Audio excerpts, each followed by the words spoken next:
So I guess we can actually get into just the bulk of the day. So first we have a little bit of a video package. I wasn't expecting this, but we have Vidya. I can go ahead and actually hide this thing. I'm going to go ahead and hide me for a second. Boop. And let's check out this video from SFRNG. I had to put in a lot of effort to become who I am today. A long journey began years ago when I had nothing. I had to face my biggest fears to become who I am. I'm SFRNG, and this is my story.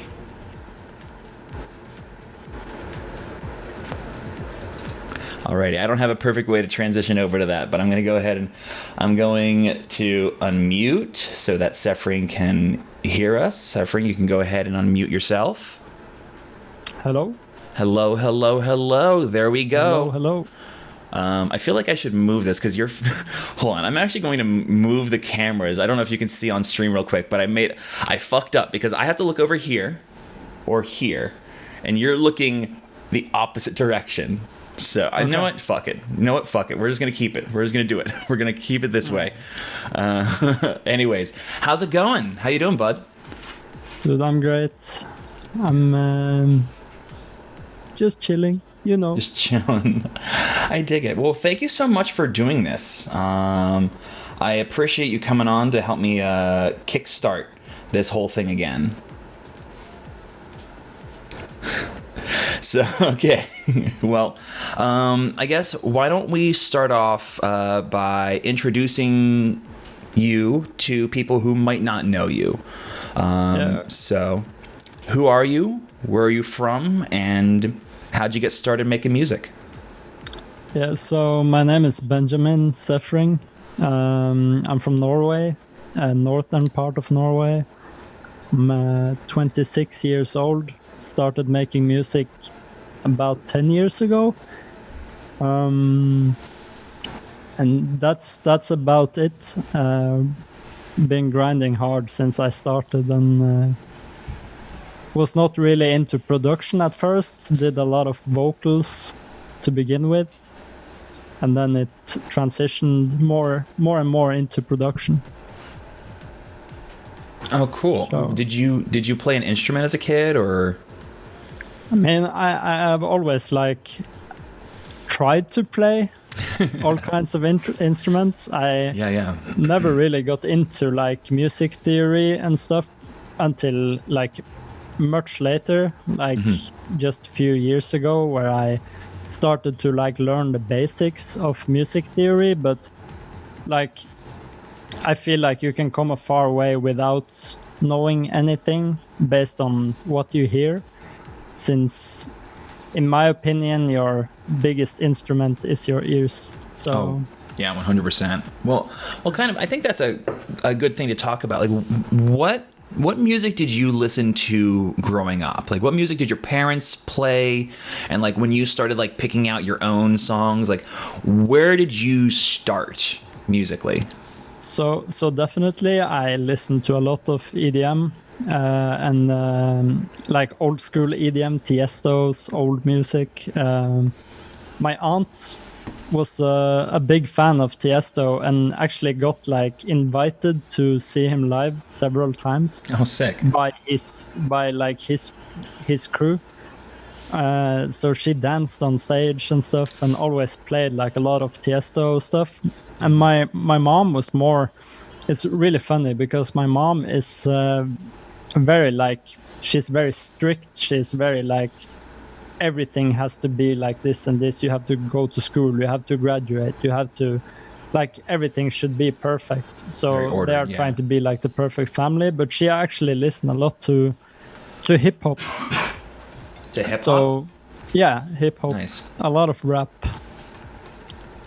And that's something that really caught my attention when I was younger, definitely. And I still love hip hop, so I listened a lot to hip hop and EDM. Yeah. Oh, for sure.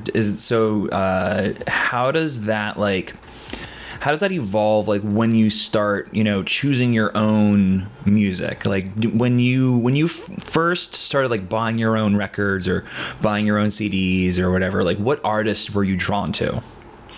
It's funny, like I just mentioned like hip hop and EDM, but actually the first CD I bought was like, do you remember the band Phoenix? Oh, that sounds super familiar. They're like a old rock group, right? Yeah, very very old, like indie pop / rock. Oh yeah. But it was like super catchy to listen to, and I listened a lot to them, and I was very interested in Gorillaz as well. Like nice. Gorillaz was also like some of my, I think that was the second CD I bought. But I mean, we listened to a lot of like top chart pop music. So that was what we were bumping in the car when we drove on trips and stuff like that. Hey, that's awesome. I mean, I think that's interesting because like all of that connects with the music that I hear coming out of you now. Like your stuff is very poppy, and I mean that in like a good way. It's very catchy. It has super strong hooks, and like it has those ideas that stick with you when you're done listening to the song. And like in terms of like the types of drums you use, like I see from SFRNG 2 drums. I see house drums or techno drums or trance drums, and I see hip hop breaks. That's about the extent. And it's I think that looking back to where we started really provides some good pointers to like what we think of as like the music we want to make. Does that make sense? Yeah, indeed. Cool. So what influences outside of music would you say like connect with the music that you make? Because we can start to see the path that moved you in like a certain sonic direction, but like is there anything that influences you artistically, like any sort of experiences that shaped the kind of music that you made or you want to make? Like especially when I write music, I tend to write about sad stuff, and I think I've been through a lot in my life. Don't need to speak about it, but like there is a lot of sad moments, and I mean I think it's a good thing that I brought that into my music, because that's like get your emotion, like your feelings into music is so important. And I feel like a lot of people can relate to it as well, because a lot of people have been through a lot of things. Yeah. And yeah, I just think like making music that people can relate to is a good thing. Oh yeah, I mean being a human's hard.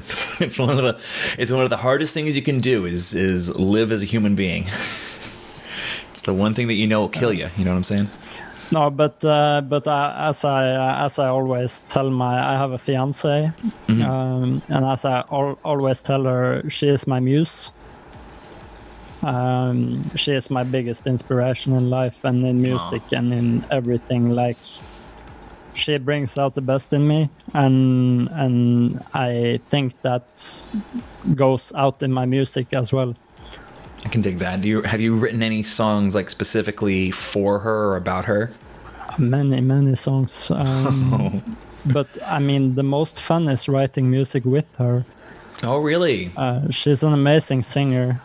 Oh, that's so cool. I can just mention it. Like my first ever release, that was an EDM track I did with her. And it ended up with almost 1 million streams on Spotify. It was my first EDM release ever. So I hadn't done any EDM before. And yeah, she has an amazing voice. definitely. Yeah. That's cool. Well, I mean, kind of talking about like your first EDM release, or I guess kind of like leaping off that, like how would you say the music you make now relates back to the music that you started off making 10 years ago?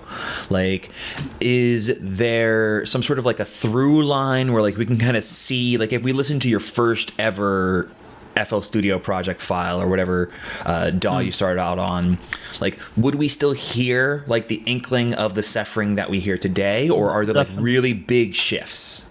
Definitely, you would still hear like, because I've always had a good understanding of melodies, so it hasn't it hasn't changed, but it has changed, if that makes sense. Now it's more expected, you know, if that makes sense, and maybe it was a little bit less expected back then, what the melodies you were refining the idea over time. So I feel like today I'm a refined version of what I was like 10 years ago, but still 10 years ago I didn't make EDM. I did vocals, I did rap vocals to be exact, and like everything's like changed when I started making the beats. And I went to like this school and become good friends with the brother of the one guy in Broiler, if you have heard about them. They are big Norwegian DJ duo. They have done some remixes for Imagine Dragons, etc. Yeah. Oh, for sure. Yeah. So I met the brother of one in that group, and he got me into electronico music. And like learned me the basics of making house. And like it was never good back then. The mix was terrible. Like I'm not gonna lie, no one is born with like mixing perfect talent, you know. That's just never going to happen. But I mean I recognize what I did back then now. At least for me, I recognize it. I don't know if other people would recognize it, but I recognize it. And I think, like I always say this, you don't make music for other people. You always make the music for yourself, for your own needs. Yeah, absolutely. So I can recognize it. Yeah. I think that's cool. It's always interesting to see, like, for most people that I've talked to, like, you can usually see, like, at the very least a seed, even if it's like they start off making techno beats and now they're making like rhythm or something. Like there's always something in there, and I've always sort of found it interesting to see like how that connects with like life experiences. Because like it sounds like you came from a fairly musical family, right? Indeed. Did your parents play any instruments or anything like that? No. just very, very invested in music. No, but I yeah, very invested in music indeed. But what's a little bit funny, my dad, he bought like this. It was a music game where you could produce music in a game on your PlayStation. Oh, yeah. I don't remember what it was called, but I remember that I was really, really young at that point. I was probably like 7 or 8 years old. Or I don't know. I don't know if it was PlayStation or not. But no, there was definitely a game. Like I know what the game you're talking about. I just can't remember the name of it. Yeah, it was that game. Yeah, no, I know exactly which one you're talking about. And I remember that I loved it, but I forgot about it. I worked as a breakdance instructor for 8 years. Oh no shit! So I have been dancing for many years, like probably 18 years. So that probably gave me some understanding of rhythm, if that makes sense. Oh, 100%. I mean, it's like, go ahead. Yeah, so I think that's the fundament for me being able to understand rhythm, and me like always singing from when I was small to doing the rapping and stuff got me into understanding melody, but also that I moved from southern Norway to northern Norway, where there is 2 different dialects, and I flipped my dialect 100% around, and I think that has something to do with my pitch, like how I think I observe sound better because of that. Okay. Like in my case. So you grew up understanding Norwegian kind of like in one way of speaking, and then you had to change everything. 100%. I could see that. I could totally see that because it forces you to like essentially like reanalyze every word and stuff like that. Mm-hmm. That's pretty cool.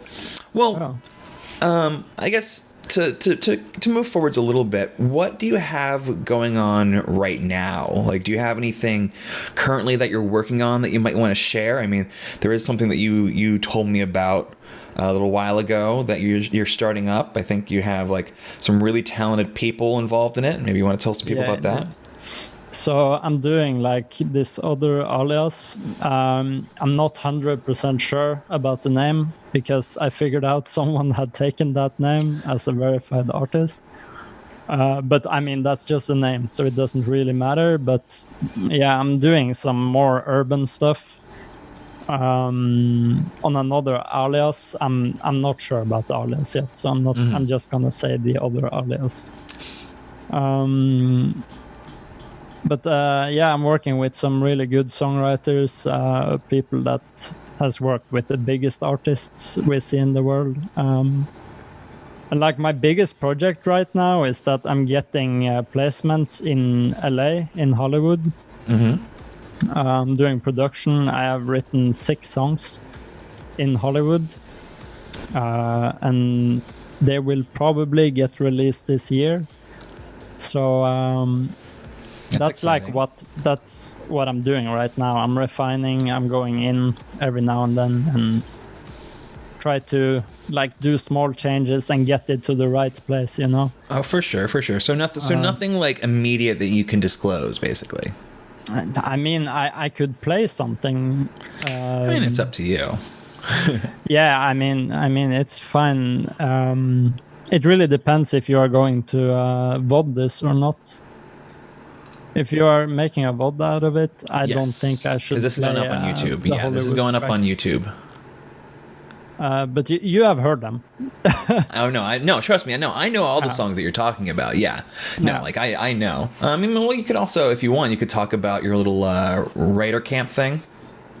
Yeah. So the thing is that like something that really got me into the pop direction when I do my production and not my artist thing is songwriting camps. And I attended my first songwriting camp 1 year ago in Oslo. 1 year ago. Went to that one, just totally loved it. Went to another one in Prague. Loved it. Went to another one in Oslo. Went to another one. You know, it built up. So I've attended on many of those, and that made me like come up with this idea that why are we not doing it like on the internet? Everyone can meet up and do a songwriting camp on the internet. It shouldn't be hard at all. So we did a test run 2 days ago. Mm-hmm. Where we made groups, 4 people in each group, and everyone wrote the song in 4 hours. Usually it's 3 days, but you're in a studio and it's a little bit different. Yeah. But it went super good. Like it was super successful. Like 4 hours and 4 top-notch songs came out of it, and I couldn't be more happy about the whole concept. Oh, that's fantastic.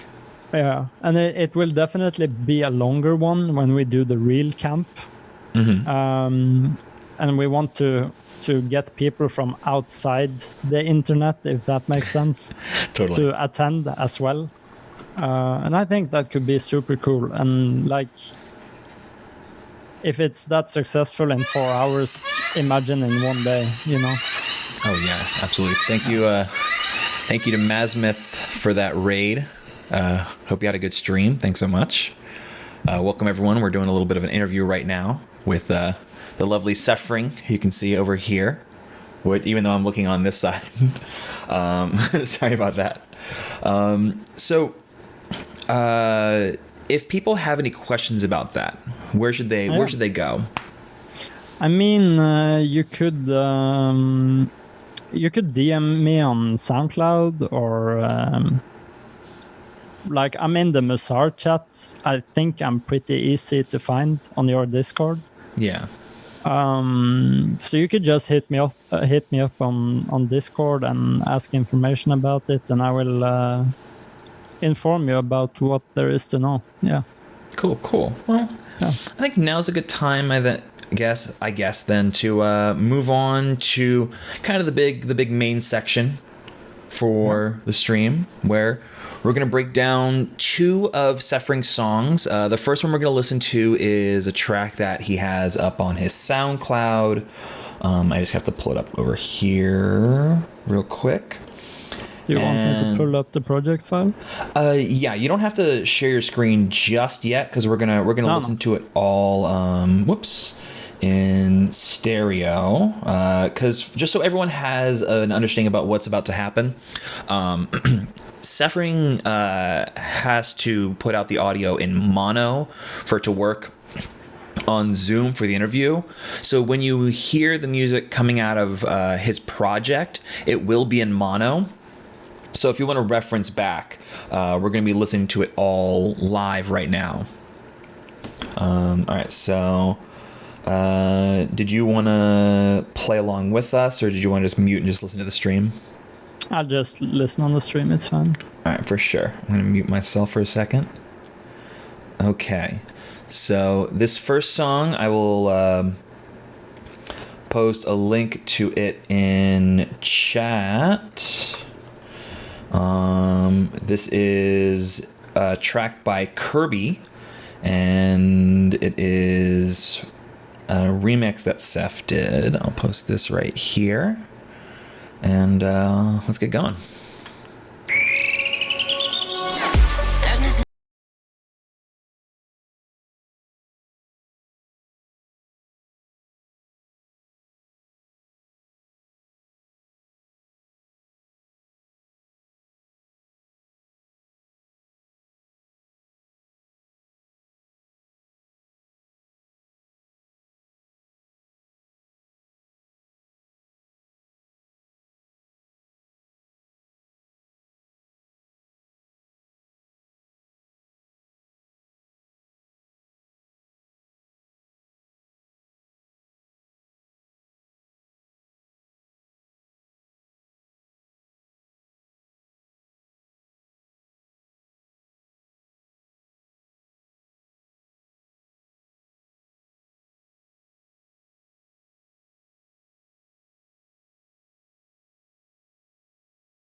Whew, that was a heater. Yeah. God damn. All right. So how did this get started? How this project come into existence?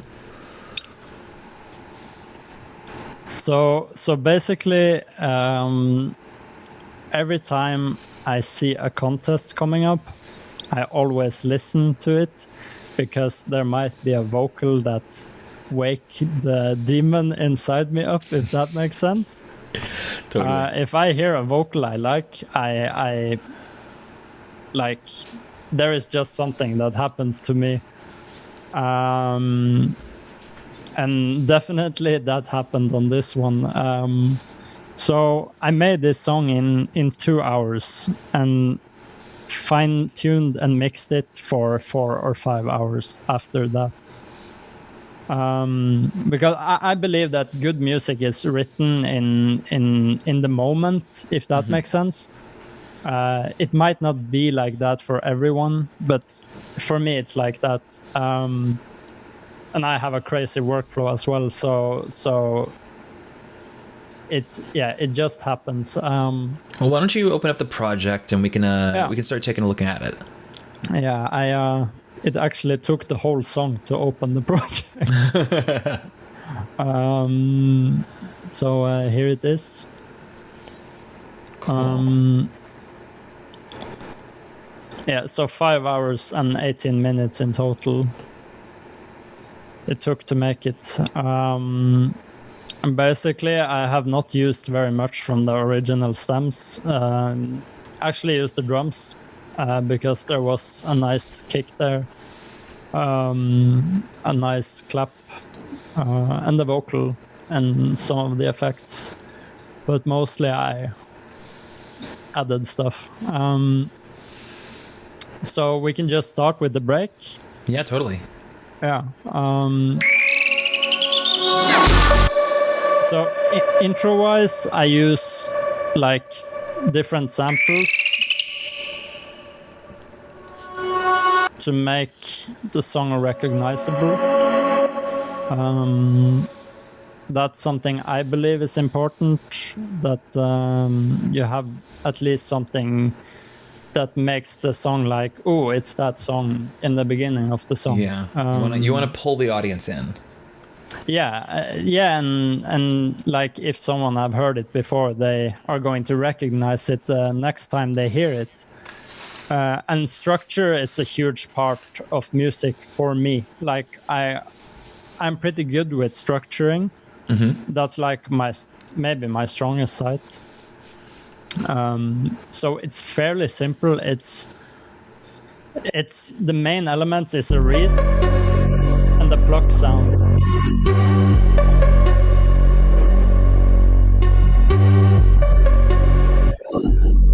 Very simple. Some ambience. I added like a liquid sound in the background. Since I like the thought of it being like liquid house, because of the second part, like the B part, the response part of the drop is kind of liquidy. So I wanted to like keep that as an element throughout. It's panned, so it circles around your head. You can't hear that because it's in mono, but we heard it in the original. Yeah, I used this plugin from Waves called NX, and it's basically meant to shape stereo sound for movies. But we just figured out that it's super cool to automate it and use it for individual stuff in tracks. Interesting. Could you show us that plugin real quick? Yeah, I've used the NX thing before, but I thought it was also kind of weird. This shapes the stereo. You can choose the width. Oh, yeah. No, I've used this before. Yeah. And you make it circle around your head, and it's also important to keep the frequencies that actually make it recognizable all around your head, because if you EQ out too much of the sound, you will lose the around your head feeling. if that makes sense. Yeah. It will just go left, right. So it's important to like keep a lot of the frequencies, even though if it just were like an ambience liquid sound in mono, I would totally cut out like a lot of the mids and low end. Yeah. That's basically it. Did some remixing of the vocal. I didn't like the original mix of the vocal, so went over it with like EQing out resonance frequencies. Like they were super harsh, so I had to like go and fine adjust it. Some hard clipping. Some more dips, and a small recovery here, and it's routed through this one. Yeah, this is like the reverb send, so I have 100% wet reverb that goes into like a stereo echo boy and just shaping Oh, so you're really cutting out pretty much everything from that reverb. Yeah. So that's basically the break for you. Now, I'm curious, real quick, when you start your songs, do you start like it structurally from the beginning, or do you start with a drop and then build the intro after that? Which do you prefer? Well, it's different from song to song, actually. Oh, fair enough. Because if I find an element in the vocal that make me drawn into the drop, I would start off with the drop and see where it takes me, and I would probably work my way backwards. So I make the drop, then I make the build, then I make the chorus, and then I make the intro. Oh, for sure.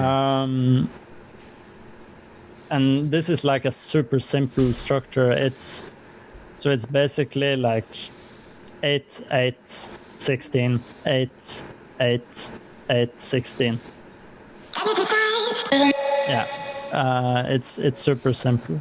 Nice. Okay, for sure. Then it's just a simple like. I have a lot of automations doing different stuff. I have a pitch bend for the bass that pitches the bass upwards towards the drop.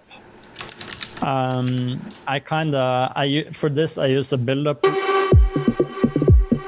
loop from Cymatics, but I remix it and I filter it so it filters upwards, and I also kept like the originals. Added some more noise,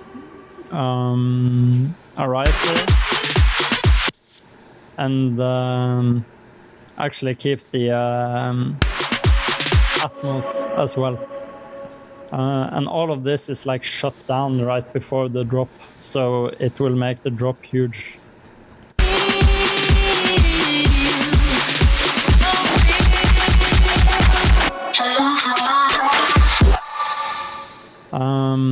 And there's a fill and like a pre-kick, basically. So when you're real quick, just to kind of zoom in real micro for a second on that pre-drop,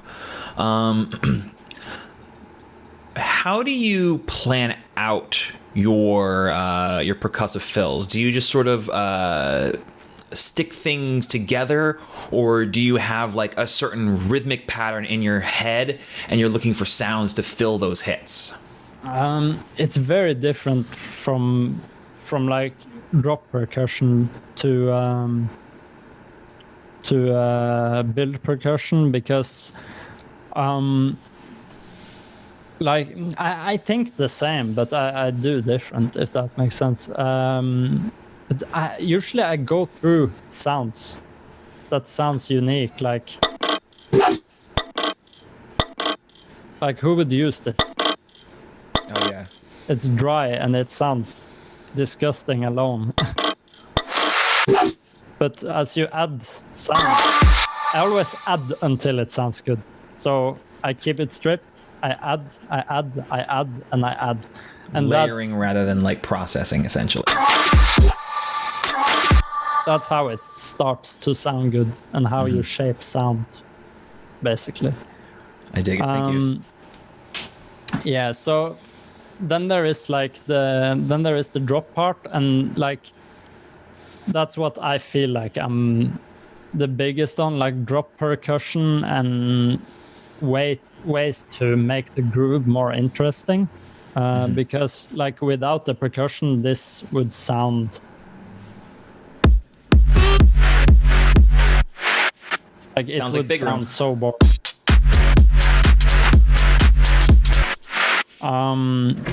So basically, the first sound of the drop is 3 loops. It's a brass into this sound, into a kick, and it sounds kind of cool. So it's like a little bit messy. That's basically it, and like the hats and crash from the original. Then there is this sound. It sounds very weird until you start to pitch bend it and shape it with reverb.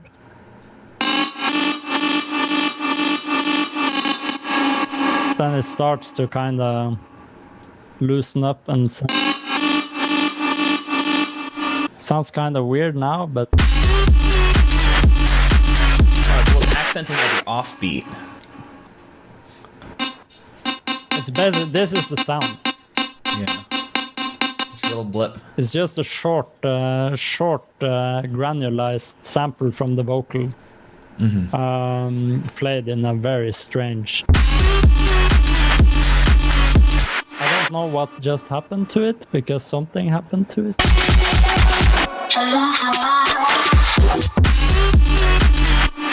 Okay, I don't know why, but I think maybe. Did you click the wrong thing? I don't know. I probably did something to it that messed it up. But that's anyways, okay. It sounds better in the original. Then there is this. This is also kind of interesting. It's a sub with this Reese on it, and the Reese is very strangely processed. Super reverbed. It's processed first through ensemble that detunes it more than it's detuned, into a EQ, into distortion that's actually maxed out with full mix. Took away the low end, reverb, shimmer, through a gate that cuts the sound of the shimmer when the sound stops playing, into another EQ, and a kickstart. And like you see this dip here, it's a dynamic EQ, so it dips and goes up and down, so it based on the looks sound. like it basically removes resonance. It sounds almost like a brass hit in the mix. It becomes a strange sound, and especially like with white noise, and like noise is so important, especially in this music. Layering with noise is like the most important thing you can do. It adds width, it adds sound, and it can make like a whole sound. Yeah, well, it fills up the top end of a sound without having like all these really sharp resonances, because you're basically just washing it all out. Yeah. What is that, track 16? Yeah, so this is the original.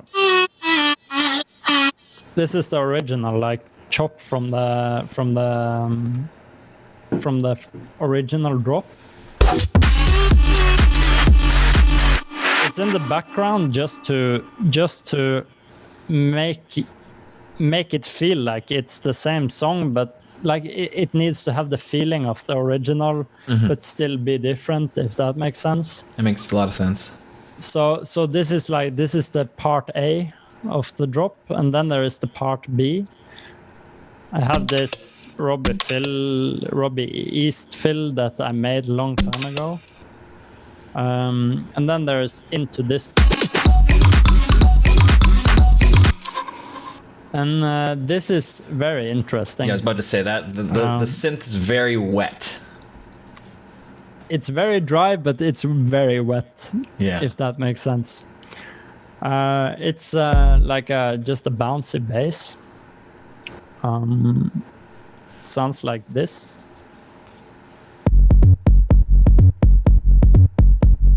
It's processed with let's see here, OTT, I guess, for attack. Like the harder you compress the sound, usually the more attack you gain. Oh yeah, and plus I found this out from Whittler actually. When you have OTT on a sound, because of the time parameters in there, it adds like a full frequency click to the very beginning of a sound that doesn't that has like a low attack. Exactly. That's like, yeah, it's very key to use it on basses like this. I actually use the Soundgoodizer because it's amazing on basses like this. It adds. No one really knows what the Soundgoodizer does, but it's called the Soundgoodizer. Isn't it Maximus? I bet it's some saturation and compression with. Yeah. Well, I think if you open up Maximus, there are the 4 Soundgoodizer presets in Maximus, right? Yeah, exactly. So I think, like, I don't know. That's what I heard, at least. Yeah. It is. You can find them in Maximus. It's a bit crusher with the very low mix, just to give it some grit. If you don't know how a bit crusher works, I know you know, but if the chat don't know, it crushes the sound and make it sounds a little bit more. Yeah, it basically make it sound crushed, like crushed frequencies. It adds aliasing, because you're like the thing that most people use for bit crusher, like is the down sampling. And like any frequencies that are over wherever that limit is, essentially like they get reflected back down, and that's why when you put like a bit crusher on something, you get like those really squeaky high tones that make it sound like an old video game. Yeah, exactly, and that can add attack in a sound like this, and just make it stand a little bit more out in the mix, because I mean in this genre it's very important to have like a present bass, and you cannot really hear the bit crusher that much in this sound. Yeah, it's just that slight ringing tone. Without it, with it, what's interesting, there's this actually, like a ringtone, this buzz. Yeah, well, can you well, real quick, can you play it without and with one more time? Because I noticed something really interesting. All right, now before we play it with it on, I can hear the noise.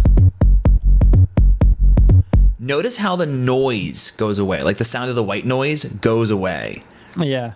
And that's the downsampling. Yeah, exactly. Which is, I think that's really neat, kind of, because it's technically also doing some mixing things, because you're using the noise to create the tone of the bass, but by kind of hiding that, it allows you to add in the white noise layers. Indeed. Yeah. Sorry, keep going. Yeah.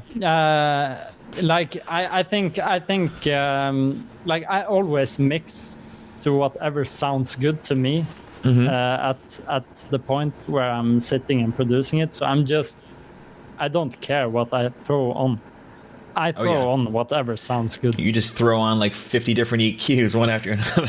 Yeah, I mean like fixing audio it's just resurgical EQing. Usually you don't want to like boost frequencies with EQing. You want to remove. Yeah. I've heard, yeah. I mean, well, it's like, I've heard people kind of look at additive EQing as like, it's a sound design thing, not a mixing thing. No, like when you're mixing, you need to create room, not exaggerate things. I mean, I do it every once in a while. Like if a sound needs it, a sound needs it. Yeah, totally. But usually you should use it like mainly to actually remove resonance and maybe boost volume instead. That's like what I have been taught and what I feel is the best way to use an EQ. Can we talk about the top layer? Because we talked about the bass, but we didn't. I don't think that's the more wet sound, right? No, we are getting to. Oh, for sure. Yeah. Sorry. Go ahead. And then there is this is very strange, but this is a snare. Oh, okay. And so it's like a Jack U kind of snare. Yeah. That makes it sound very wet. And then there is a kalimba with some bit speak on it. That's about it. Together it sounds very interesting, in my opinion. So I'll just look at the mixer for each. This is through an OTT, no kickstart, no sidechain at all. That's for the top layer. And then there is this one, and that's run through an OTT. I actually started using OTT a lot lately because it's actually powerful. Like, it's really good. It's pretty strong. Yeah. I should show you. I should show you the new kilohertz update. Yeah. There's some new things. Now you can have 5-band OTT. Oh shit, that's crazy. Yeah. Talk about that later. Then there is this bit speak. It's a bit crusher actually. This is without. This is with. It makes it sound squeaky and weird. Yeah. And in my opinion, weird is always good. Oh yeah. Well, I think BitSpeak it's supposed to be like based on like a speak and spell kind of old kid toy thing. Yeah, that's what they kind of wanted it to do, to make it sound like kind of wonky. a toy. Yeah, like yeah. It's a Valhalla Room 30% mix, short decay, just to give it some room. And just a low cut. So that's basically the sounds. It's no sidechaining at all, because in this case it didn't need sidechaining because it doesn't take up that much space. Yeah, and it's not really conflicting with, it's not really conflicting with anything in the mix. No, exactly. So it makes sense to have it there. And like, I feel this is a huge part of the sound as well.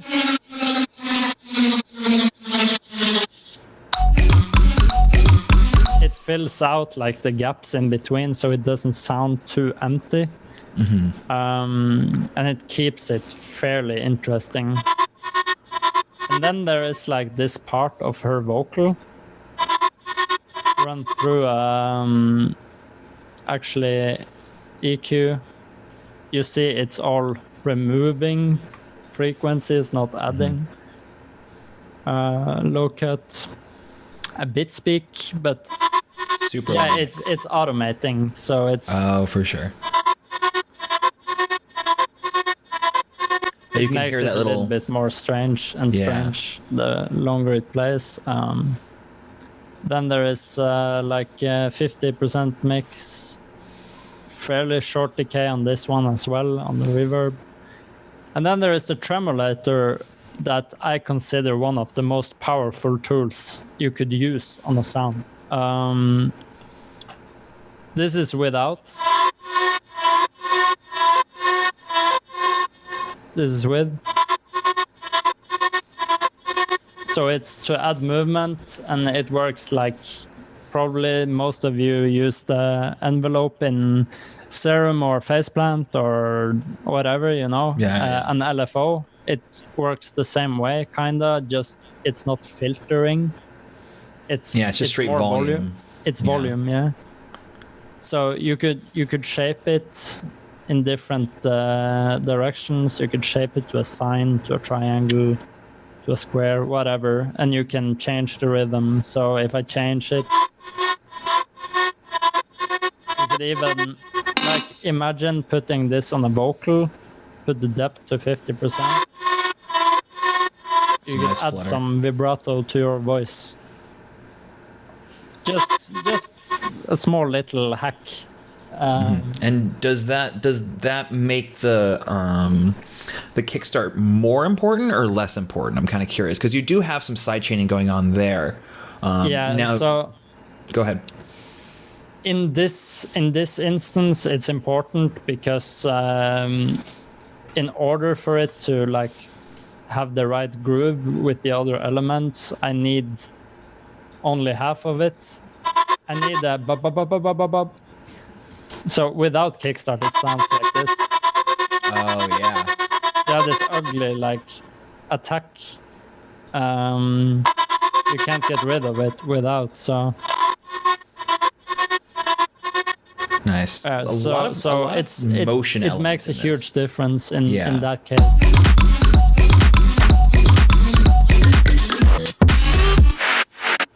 So basically, it's all about like adding the right groove to everything. Like, and I wanted to say like it feels really important like that the groove isn't just percussion. It's also like all these atmospheric sounds, all these sweeps and all these impacts and stuff that really like carry the energy so that like the audience is always kind of having some subtle indication of, hey, something's about to happen. Oh, we're about to change. Oh, here's a little fill. Like all those little things. Yeah, exactly. And then there is you have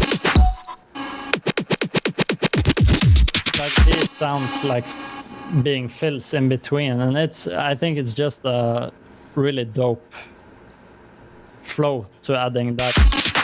It really fits to this track. I wouldn't do it in every track, but just really fits to have those abra little backspin things and the scratches. Yeah. And on the second half of the drop, it's basically the same, but it's changing one note, and that makes it sound so much different. I don't know still what happened to this sound, but I'll play it.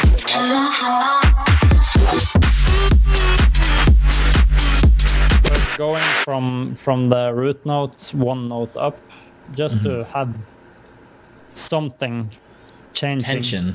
Because I feel like it's important to keep the listener interested and not like lose them halfway through because it's a repetitive loop. Yeah, don't just again. copy paste. So yeah, and that's pretty much it for the first drop. The second drop is actually a little bit different, but I can just go over this. Only to enjoy. I'm sick and tired of trying. So basically, here I used like the piano from the original. Only to enjoy. And the break bass, and it's basically just a piano and a short bass stabs, and I could probably make this fairly easy. But I like how it was, and I think it's important to keep some element of the original. So the guy that made the song still feels like he's a part of the song, you know? And I think it's important whenever you remix something, even if it's a remix contest, it's a remix you're getting paid for, you should always keep like something similar, like structure-wise, maybe some elements. In this case, I use this because I know Kirby loves this part of this song. But I reprocessed it a little bit, run it through some Echo Boy. It's just a tweaked preset. Sounds like this. So it's just to give it some more grit, and I removed the low ends because it had a lot of low end in it. The bass took away the high frequencies and did some dips. It was very distorted, and I didn't want that grit in it. I'm sick and tired of trying to be a different person. I think it gives more room for the vocal to keep it without all the like high frequencies. Yeah, I was about to say the vocal is very bright, and I think if there was like anything else there, it would just get so cluttered. Yeah, indeed. And I also decided not to have the ambience in this part because it just makes it breathe more. It's more spaced out. Takes only to enjoy. I'm sick and tired of trying to be a different person.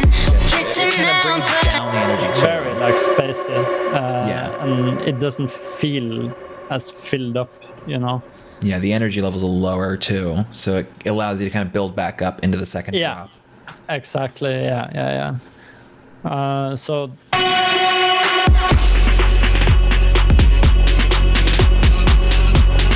there is no vocal in the second build-up. In the first part.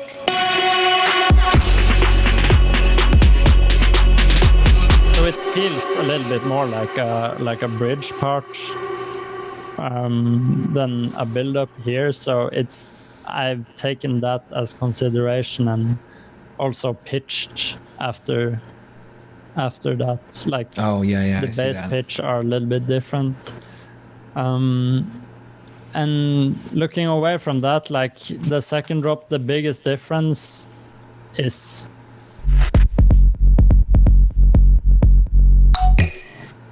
that the bass changes to the bass I use in the second part. Gives it a little bit more groove, feels a little bit more energetic than the first one. And on the second half, I go back to the initial first drop. Yeah, so that's basically it. I can also go through my master chain. Yeah, I'd love to talk about that. And then when we're done, I do actually have a couple questions about remixes. Yes. Because, I will admit I actually personally have trouble doing remixes. So I'm curious, like, what tips you would have to, like, because you already mentioned one with, like, looking for elements to keep from the original song. But, like, what other tips would you have about, like, what you should be thinking about, or tricks that you have, like if you wanted to grind out a remix in the same time you did this one, like are there any tips you have, like any techniques that you use to just like push past any sort of like stumbling blocks where it's like, oh well, I don't know whether I should use this bass in the drop or whether I should use my own bass, stuff like that? I think the most important thing is that you like the song that you remix, because if you like the song and you get more creative working with sounds you like than sounds you don't like, if that makes sense. So that's like a key factor for me, is if I'm going to remix something, I need to like the vocals, and they need to spark something in me in order for it to become something cool. And like if I download an acapella, I can't just do a remix unless I really like it.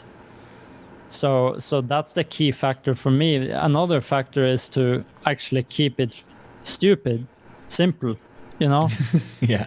Don't overthink it. Don't add too much to it. Like music should be easy to listen to. So try to like keep it fairly simple. You can add as much air candy as you like, but like when it comes to having too many melodic parts to it, it's not always good to have too much melodic elements going at once. It's like in this one, it's basically a respace and a small pluck, and I will talk a little bit more about that after we go through the other song. Because that's one of my biggest tips to get out of writer's block. Yeah. Awesome. Cool. But let's go over the mastering.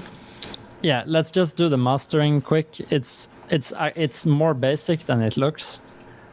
Basically, it's a glue compressor. It doesn't do very much. It adds a little bit of volume and glues the elements a little bit together. Like a compressor works like it pushes a volume to a certain level. So if you have something too high, it pushes it to your level, and if it's too low, it pushes it upwards. And like mastering is very different from genre to genre. Like in EDM, you should push volume, and you should do like what I call a resampling technique. You kind of remove the chance for it to clip, but you gain as much volume as you can, if that makes sense. So basically this master is based on controlling dynamics and pushing volume.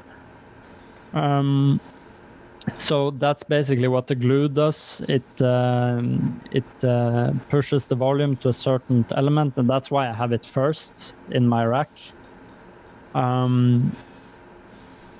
Second, I have a ozone where I put all frequencies under 80 hertz, pushed more to mono.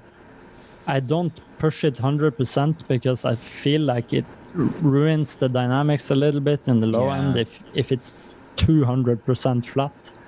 Like it doesn't need to be 200% flat, but it should be as mono as possible, if that makes sense.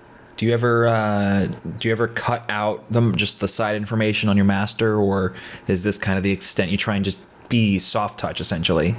Yeah, it's very soft touches. Like all of these are very soft, very small tweaks to the audio information.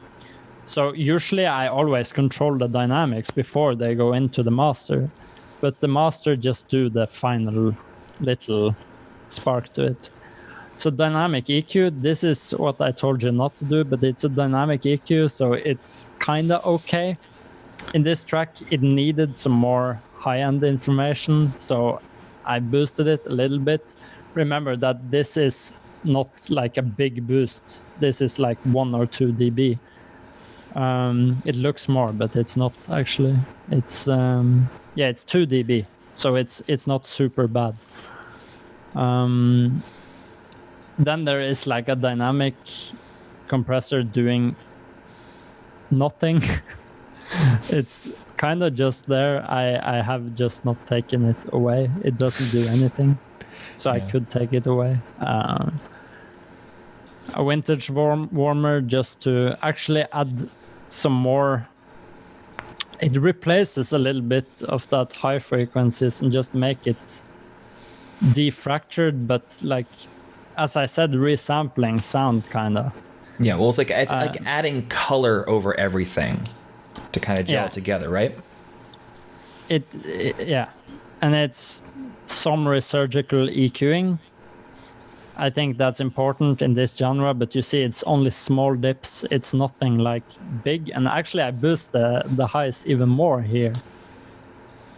Because brightness is like a huge part of EDM and it needs to feel right. It's pushed 6.3 dB on the limiter. It's the invisible limiter. It's a really good limiter. It limits without adding too much color.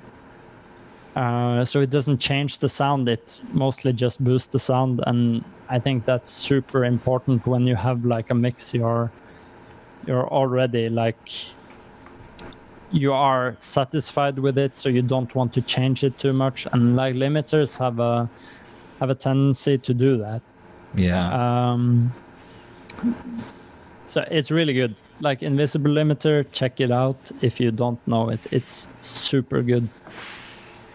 Then there is the Fruity Balance. It's just to make the volume a little bit lower in the intro, chorus, and build section, and a little bit louder in the drop. But it's like super small difference. Like what, like 2 dB or so?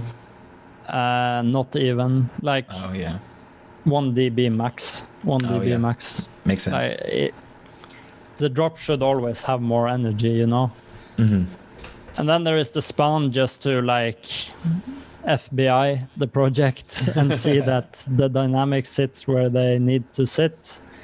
I usually put this to the block size to 4096, and I check the lufts as well to see that I hit the lufts that I want. Do you have what do you usually master to? Do you stick to like Spotify 7. loudness? Oh, or you just push? I mean, I always do like 7 or 8 lufts. Sounds about right. I mean, I feel like, especially for EDM, like, even though Spotify turns your track down a little bit, like, when you're just making the song, like, you want it to be loud, because everyone else is going to be loud. You're going to send it out, like the extended mix. I even did an extended mix for this one. Basically, what you do, you take elements from the drop and you strip them down and have it in the intro and outro. Like, it's important to have it loud because it needs to match whatever other EDM music is out there, you know. People are going to play it live probably. I sent this out to a lot of people that asked for it. So yeah, I mean, EDM needs to sound loud. It's about energy, you know. Oh, 100%. Did you reference against any other mixdowns before you sent this out? No? I never reference. That's fair.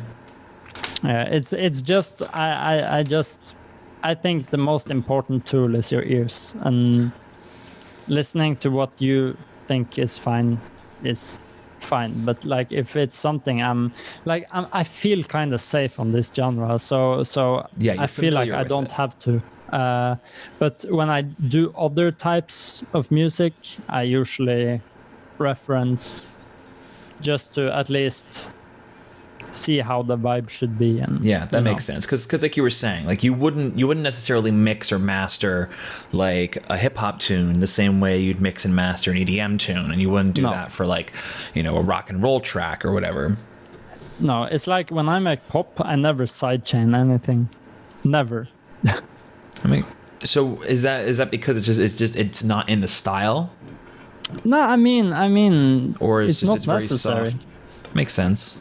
It's not necessary. It might be necessary in some occasions, like a track that really needs it. But like when I make pop, I think it's because it's supposed to be very, very, very simple. Mm-hmm. It's about making it catchy. That's the important thing. And like a pop production shouldn't be that overdone, if that makes sense. Yeah, you don't need 50 tracks to make a great pop record. Usually if I make like a track, and the tracks that people have like really wanted to jump on, it's usually 4 or 5 elements. It's super tiny project files. I get that. Now, I'm curious, like, just real quick for this, before we close this project, going back to the kind of wet lead made out of the snare and the kalimba. Mm-hmm. Now, for that sound, would you consider that like one element with 2 layers, or would you consider it 2 elements layered on top of one another? It's one sound. Yeah. With 2 layers. That's what I thought. And I think that's kind of the important thing. Even though for this song there's like 4 or 5 elements max at any given time, each sound has at least 2 layers to it. Yeah. Exactly. Yeah. And I think that's kind of that's one of the misconceptions that people tend to have when it comes to making something that, like, they hear pop production and they're like, well, it's simple. So they're like, oh, well, I'll just have a kick drum and I'll have this guitar sample and then I'll have this one silent patch. And they're like, why doesn't this sound as good? What am I missing? And it's like, well, you're thinking the wrong way. I think it's very interesting that you brought that up. This is sound design, 100%. This is sound design. Like, layering to make one sound is sound design, 100%. 1000%, absolutely.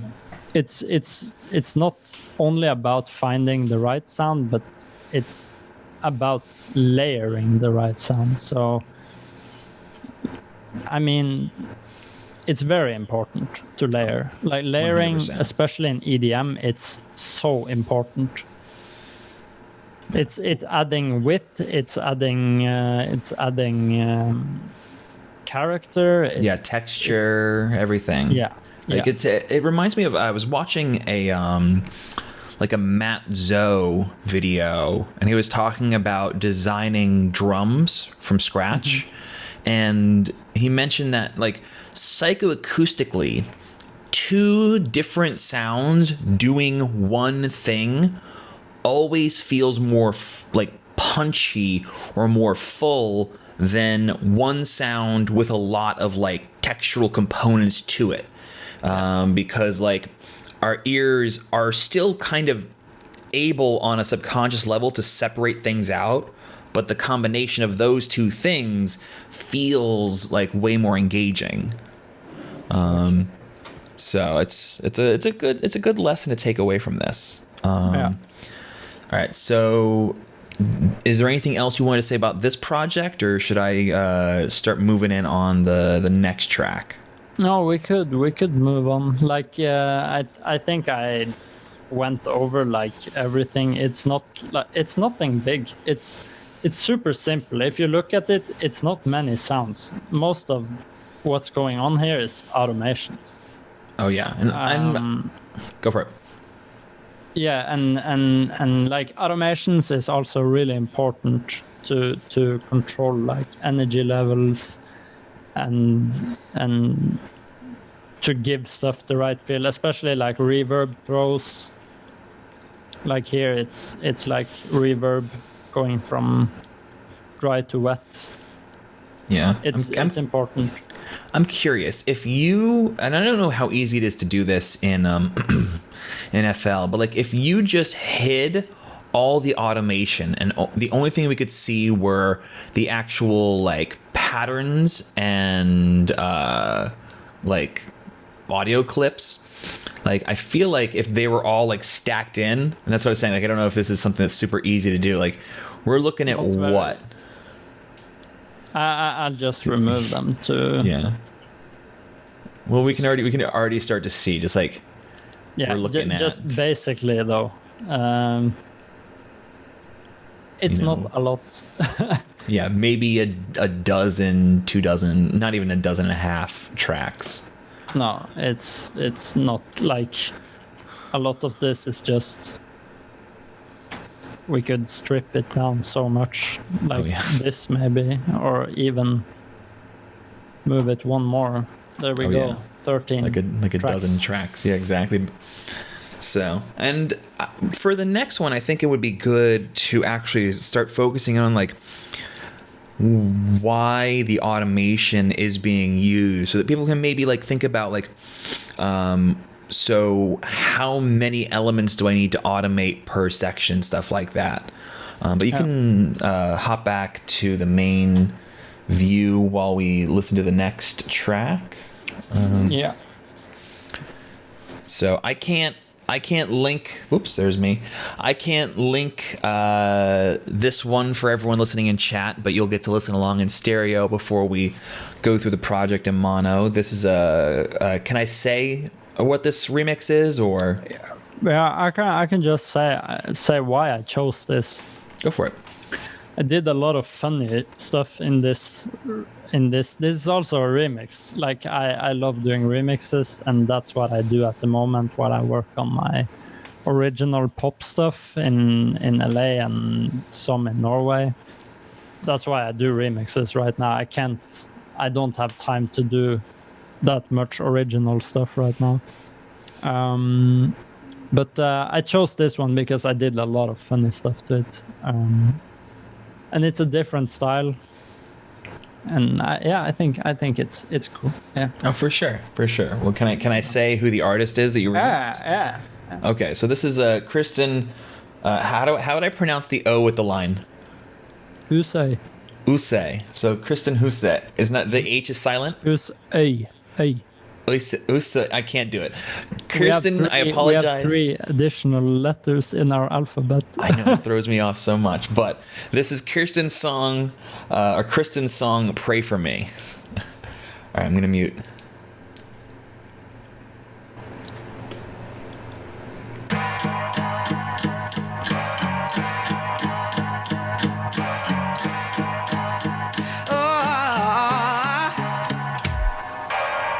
Run until these legs go numb. My heart is beating to its drums. The barrel of a smoking gun, quick reloaded. I count so many bullet holes. I laugh at it and make some more. No, I'm bleeding, but I'll never stop. Quick reloading. He's out of this world. Says that I'm his kind of girl. My mama's been warning me. I don't care, he's taking all of me. He's out of this world. Says that I'm his kind of girl. My mama's been warning me. It's the best kind of insanity. Somebody.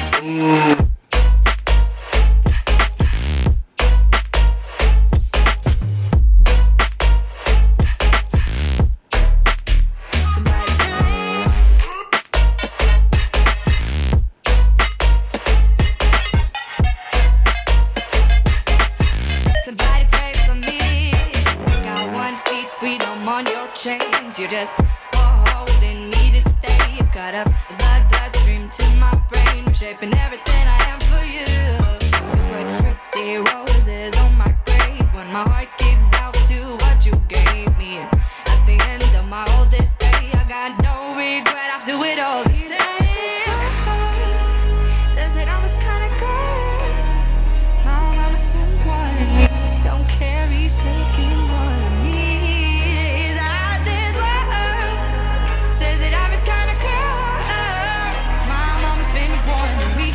The best kind of insanity. Somebody pray.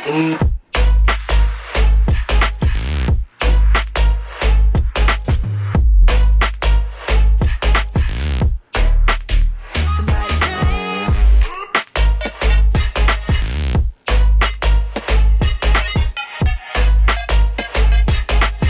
Somebody pray for me. I just need somebody to pray for me. Everybody, I just need somebody to pray for me. Everybody, I just need somebody to pray for me. Everybody, I just need somebody to pray for me. Oof. Heater. Goddamn. Yeah, so this is actually a very much complicated project file. Oh boy, are we gonna have some fun? We are gonna have some fun. It's not that complicated, but it's definitely like some more stuff going on. Let me just put you over here. So maybe we should just get started. Yeah, go right ahead. You have the floor. So, okay, how do we start? The intro, this structure is weird. It's the original guitar and the original piano, but the piano sound like this. I'm gonna say sounds super high passed. It's chopped up though. It's chopped up. It's not supposed to be like that, but I don't have the original in the project, so it's. Wait, if I do this, maybe. No, it's chopped up, but it's a normal piano chord progression. I get you. Chopped up, a little bit more hip hop. It's processed very nasty, like a bit crush. I used the Tal for this one because it has a little bit more noise than the kilohertz one. Yeah. It's just about what I feel for whatever track. It's basically I wanted to create like a resonancy feel, so I have a strange EQ cut Yeah, for it this sounds one. kind of like a phonograph record. Yeah, with distorted vibro box preset tweaked a little bit. I love this preset. I use it for a lot of sounds because I feel like it has cool texture to it. That gives it like the little warble kind of effect, right? Yeah.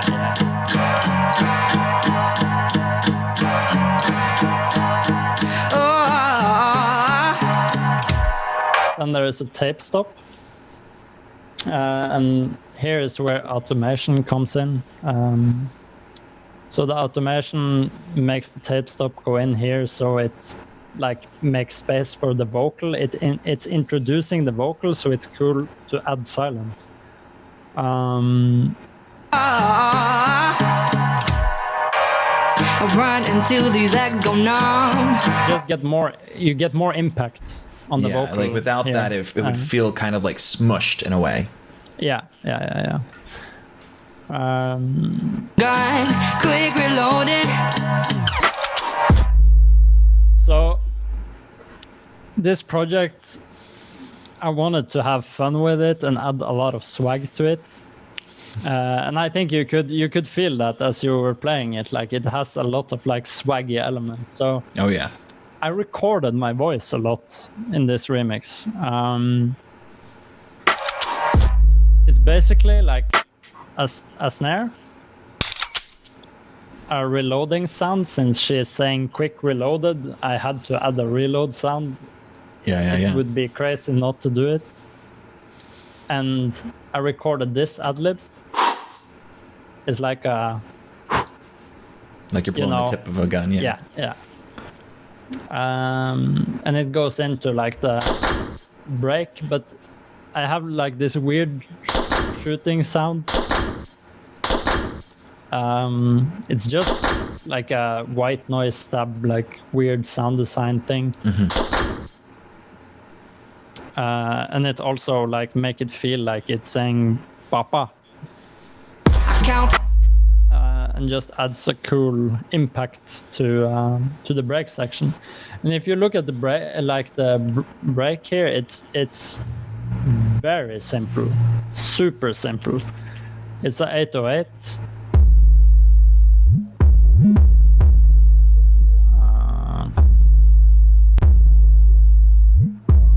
Doesn't sound good alone, the 808, but it sounds good with the rest.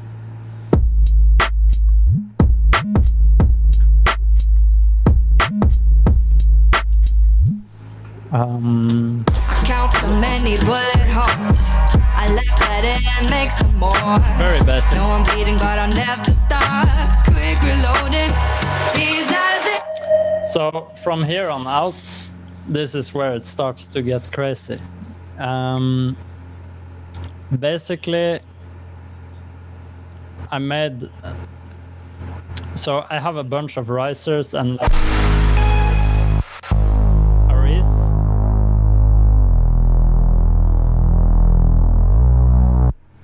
This sound is like a hybrid trap lead. Yeah. But when you add it to like a snare or use it as a snare, it sounds so cool. And it's used a lot in pop actually. But you can't really hear it that well when you play everything together. Says that I'm just kinda good. Way Here's a little bit, and I think that's important. This is the keyboard, by the way.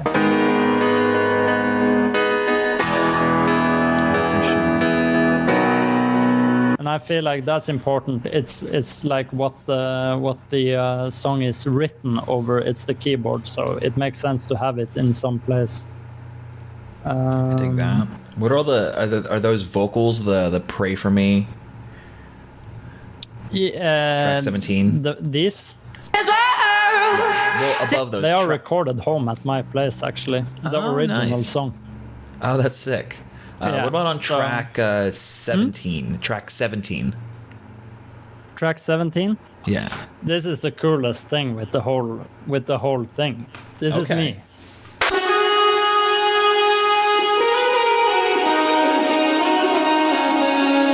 Now I'm going to embarrass myself because I'm going to play it unprocessed.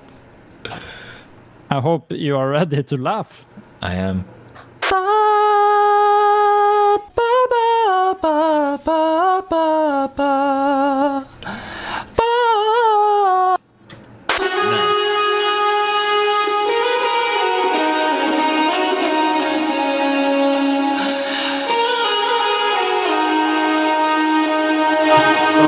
Basically, my ugly ass voice played through like 100% retuned auto tune.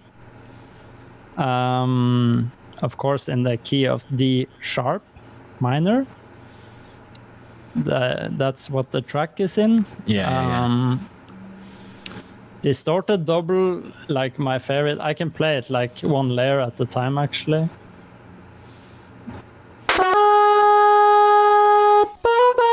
So this is the auto-tune itself, but it still sounds a little bit choppy. So in distortion / like short slap delay. Yeah, a little bit of doubling. EQ a lot of the mids out. So I'm assuming that's where harsh. Yeah, I'm assuming that's where the vocal is too. Like those two big dips, that's where like the main vocal usually is. Yeah, I had to remove a lot of it. Makes sense. And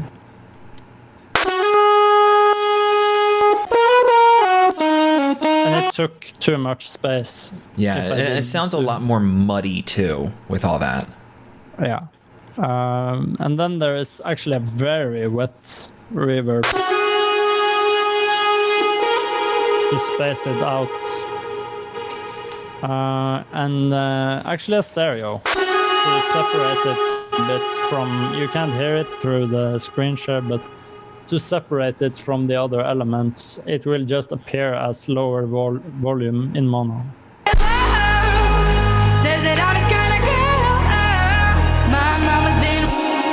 So then there is this.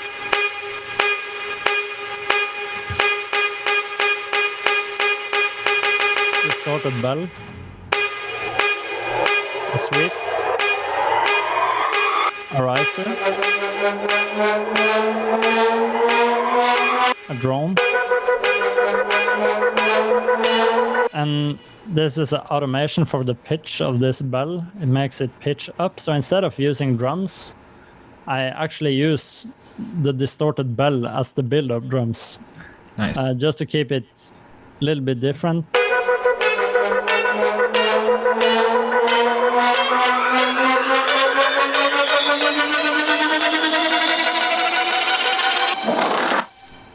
Ooh, what is that? Me with my weird sounds. Just making like a pig noise, basically? You're just making like a pig noise, basically?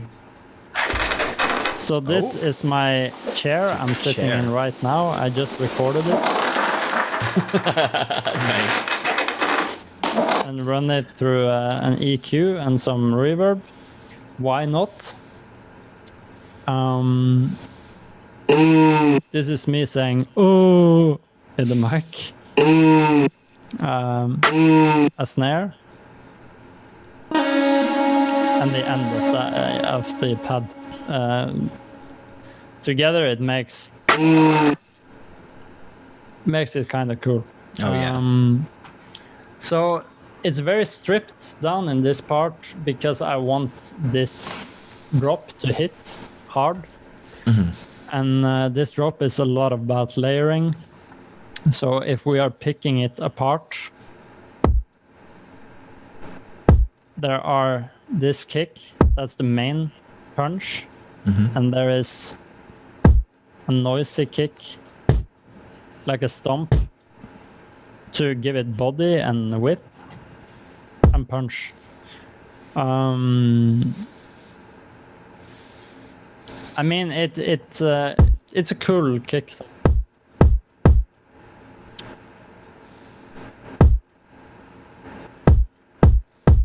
Some basic EQing, reducing, actually give it a little bit more highs. Was that on the sub kick layer or on the more airy layer?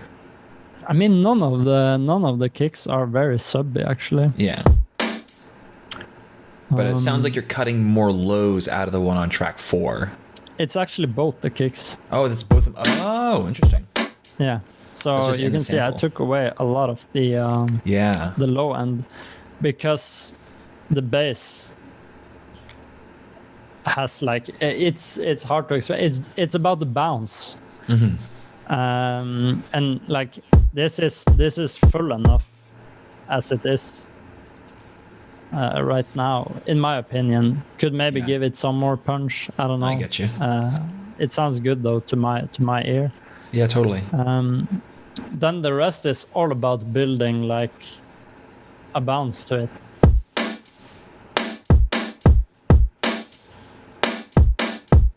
This is just tom with some reverb, low cut. Then there is the starting to groove nice, adding. So it's this sound, and this sound. So it's all about building like the right drums. And then there is this shaker.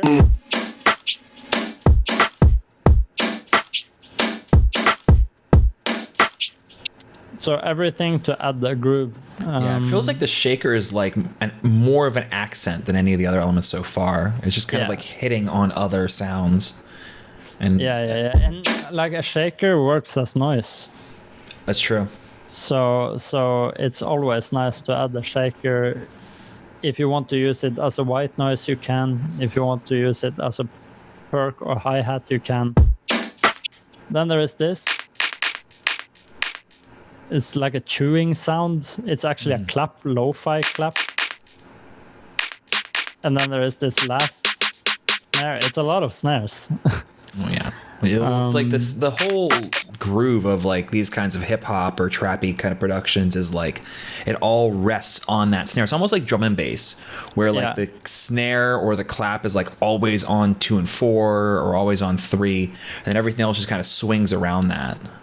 Yeah, and something that's also very important is to pitch stuff to the right key, like drums and effects. If I hear drums and effects out of key, I go crazy. Oh yeah, it pulls me out of the tune too. And it just feels a lot better when everything is in the same key. Yeah, all the harmonics kind of line up and stuff. Yeah. Then there is this clock sound.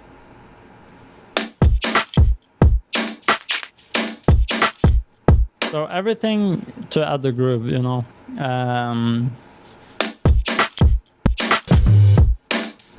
Like an old school fill Yeah. into this is just a sub drop but cut in the middle of the bar. Just gives it like some interesting elements in the middle of it. And since it's at the start of like a new kind of subsection, like it's a good way to kind of transition between the loops without it feeling like you're just copying and pasting the first 2 bars over again. 100%, yeah. So it's me saying to the pattern to give it more swag. as I called it, and reverse breath to give it even more groove. Groove is so important in this style. It's a sub and a brass and a noise. What is that? Do you know the sound I'm talking about? This one? Yep. It's me saying Perfect. cut very strange. But it's interesting and it catches attention. Yeah, it's unique. Yeah, it's unique and it's very important to keep stuff a little bit unique, in my opinion. Totally. Then there is this. This is interesting. This is a serum sound. Oh. Yeah. And it sounds like this without processing, and it's all about like putting the glides. It's just a boring sound, to be honest. With the sound goodizer, decapitator, distortion, reverb to give it some of that spaciness, as I was talking about earlier, and resurgical EQing, and actually a boost here to bring it a little bit more out.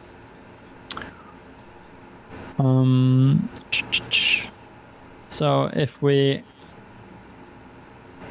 go on, move on,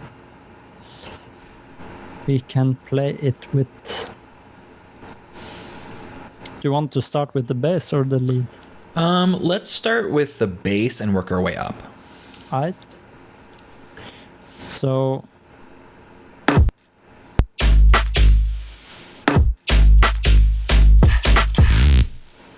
it's one pattern of 3 layers. It's this. It's kind of hard to hear it if I don't. It's actually a noise. So sub, noise, and actually a Nexus patch to give it attack. Oh, So for it's sure. attack / mid top bass with a sub bass and noise. Makes it sound like this. And there is that brass sound I just played with the. Very simple. One pattern going until the 4th last bar, where it goes down and it goes up to keep it interesting and to like introduce that something is about to happen. It's about to happen, a change up. And there is also this fart sound. It's just What a is saw that? with What does it noise, and it goes from low octave to high octave down to low octave again. It's just a slide, so it's brew. Yeah, and it adds like cool feel to it. Yeah. And keeps it interesting, since it's only one note playing. Yeah, it changes the textural. Yeah. Then there is like this most simple melody ever. And it's the block.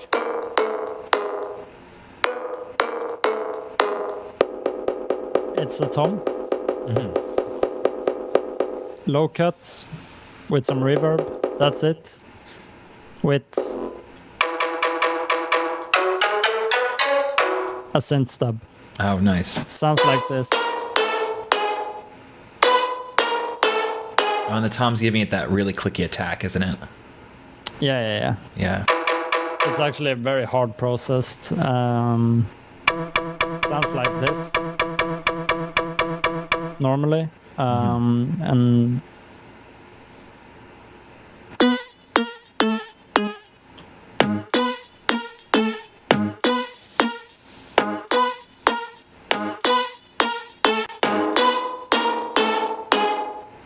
Disco Boy is really...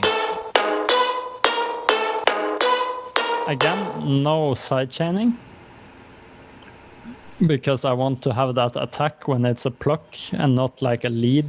A lead, you would usually, like, if you have a synth lead, you would usually sidechain it, but in this case, it's not needed because it adds up to the bounce. So you get...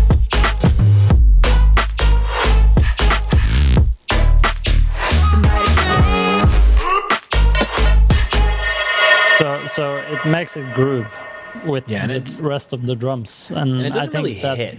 is a very interesting technique to make it groove differently.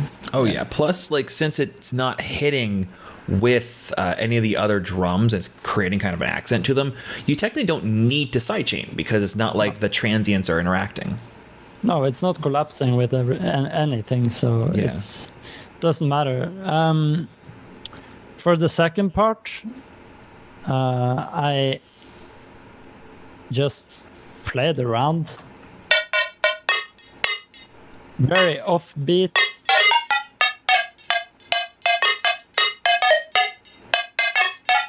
And it's just squares or... Yeah, it's just good old square waves. One detuned. Nothing special. Run through a lot of processing. Yeah. EQ. Project is a little bit slow. Removing frequencies, not adding. Pretty hard mixed reverb, but with low decay.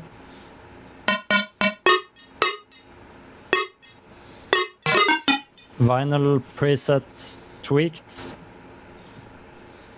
And just surgical EQing and removing sound. And there is also this reverb that is turned off, but it's turned. Oh, to give it like the throws. Yeah, it's reverb throws basically. So it's just an automation for the wet on the reverb to make it space out and fill up gaps and make it present, if that makes sense. Yeah, it grabs the ear because you hear it changing. Yeah.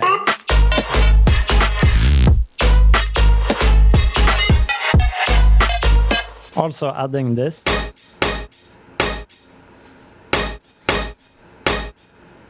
It's not even in a mixer track because it's not needed. The sound is already processed. So what I could have done, I could have just removed like Just to be safe. But as long as it sounds good, it sounds good. So yeah, that's basically like the whole project.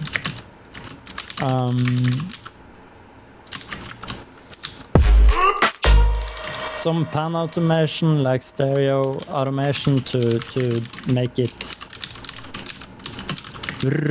if that makes sense, like I show with the tremolo. Yeah, like that flutter kind of texture. Yeah. Flutter, yeah. So it's not really, it's nothing more to it. Fairly simple. I bet I have the same master, just tweaked Pretty a much little just bit with a little bit of sausage. Yeah, it's on 1%. And it's And on even the then, it color, looks like you have the mix on the wouldn't- actual track. You wouldn't hear the difference. Yeah, pretty much. The mix is also on 9%, so it's doesn't really do anything. Barely even there, yeah. Surgical EQing. This is boosted 2.6. A little bit differently tweaked on the PSP. it's a lufticus to add some higher frequencies. Oh, so it's like an analog style EQ. Yeah. Gotcha. It has a nice tone to it, a nice color to it. So, multiband compressor, same drill with the ozone. Just every time it's different.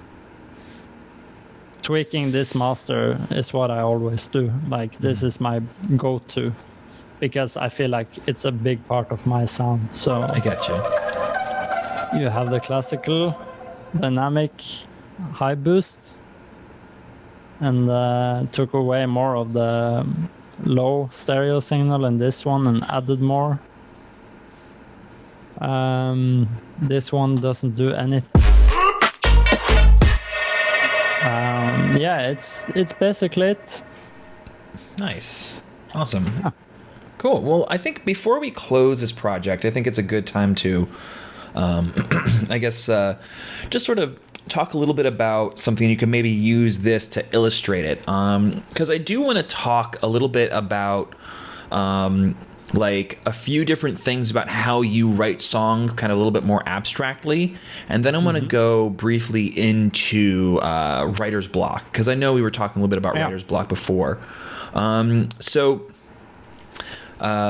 How, when you're starting a new project, like what is your mindset? Like when you're starting from like a blank DAW, essentially, do you have something specific in mind, or do you find yourself more reactive, where it's like you start working on an idea and then you hear something and that inspires another idea?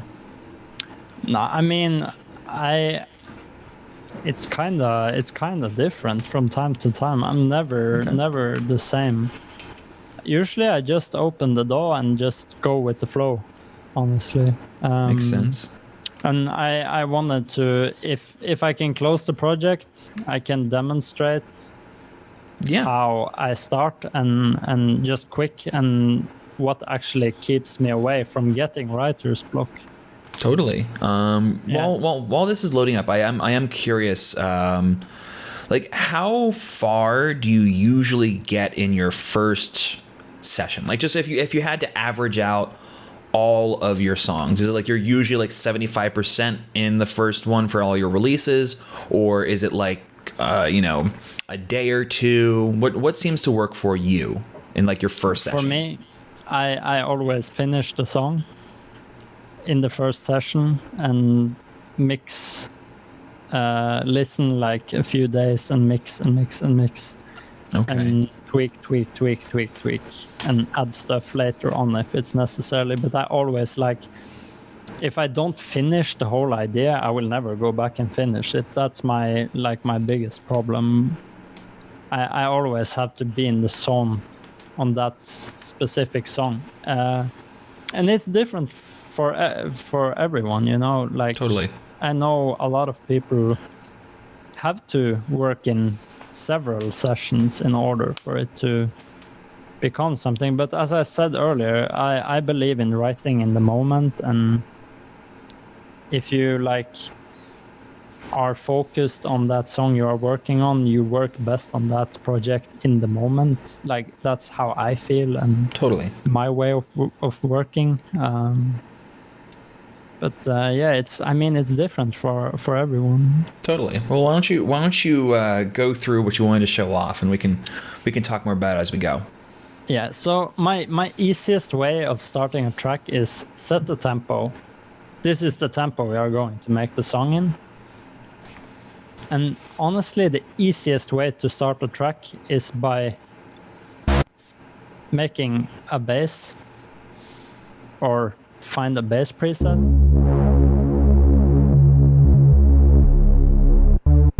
So just a Reese, just nothing special.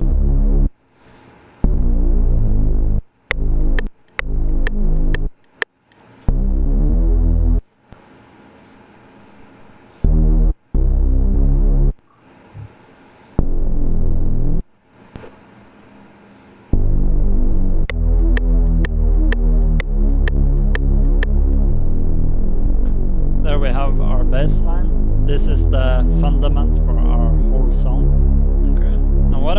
usually do, I like this plugin called Heatup. It has some nice like plucks, and if you add a pluck on top of a Reese bass, you have a break.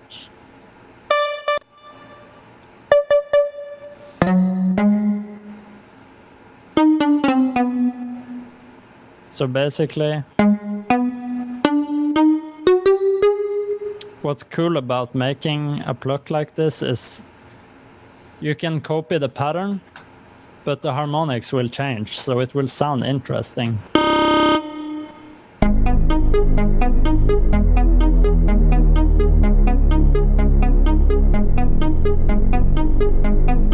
So this is how I start off every time. And what's nice about this is, okay, now I have my bass line. I can add pads or I can add keys or whatever. And if I load up, like, let's do a pad. I like this one. I use that one a lot for layer.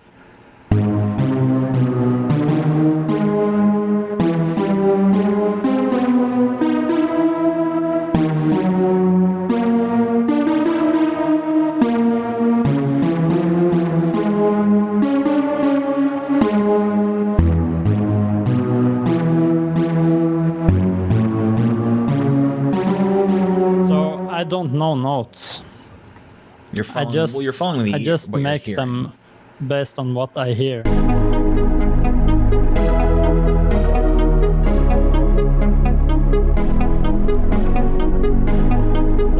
there we have like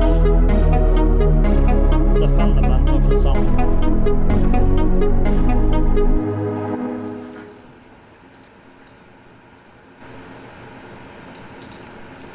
Nice. Well, sorry. I'm just checking up on chat because I'm trying to keep questions. Yeah, if you have questions, by the way, for Seth, go ahead and you can drop them in chat. I have a little thing here where I'm just keeping track of that.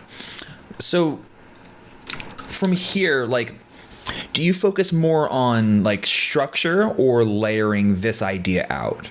Layering this idea out, and like I like to write simple, so I don't overdo it more than this. This might be enough for a break. And sound selection is also really important. Like, this sounds kind of fire. Nothing is mixed. Oh yeah. Well, it's like the notes themselves in terms of like so their I think positioning. It's important to find good sounds. Yeah. And like in this idea, it's you can just continue. Like if we would continue, maybe I want a piano.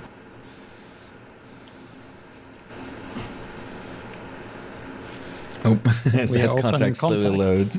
Well, okay, go ahead. We can now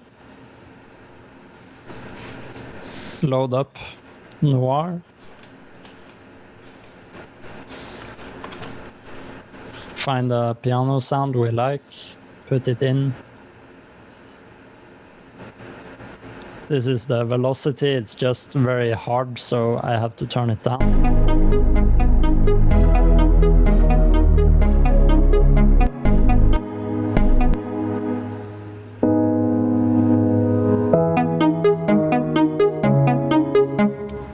I'm not gonna do crazy changes, but offset the notes a little bit. Roll it a little bit more real, you know?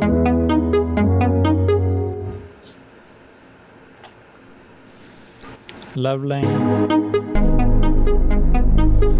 Oh, so those knobs are volume?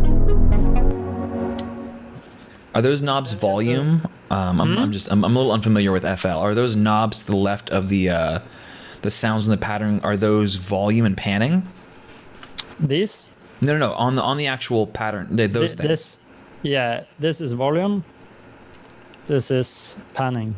Oh, interesting. So you can kind of do a little bit of quick mixing from there before you even send it out to the effects rack. Yeah, I mean, most people do this here. I'm lazy, so I do it here. Totally. I get that. So, I guess the next question I would have then is, if someone is, say, having trouble figuring out how they want this to sound, like, what would you suggest? Like, if someone's like, okay, like, I know I want a bass, but I don't know what my bass line should sound like, what would you suggest? Honestly, everyone should learn the basics of a sine, saw, pulse, square.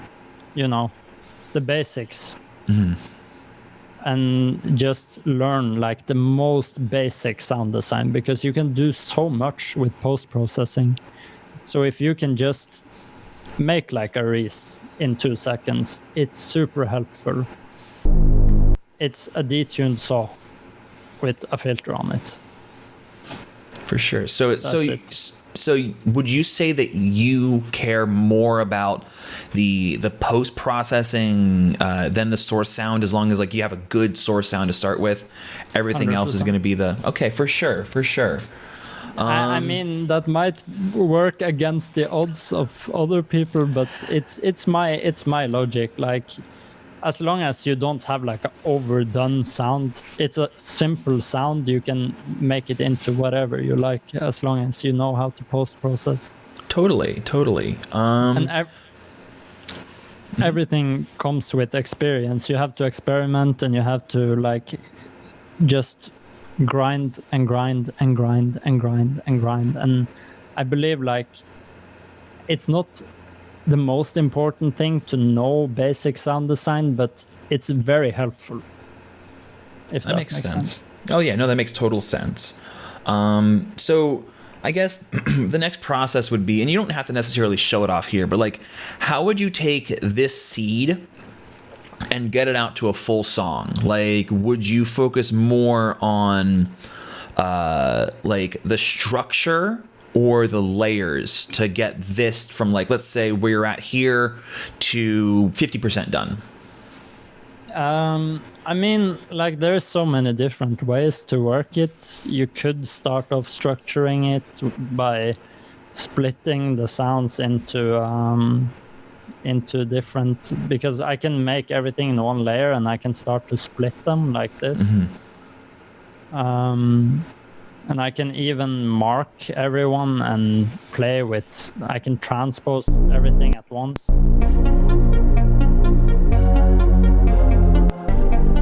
Oh, interesting. Okay. And then start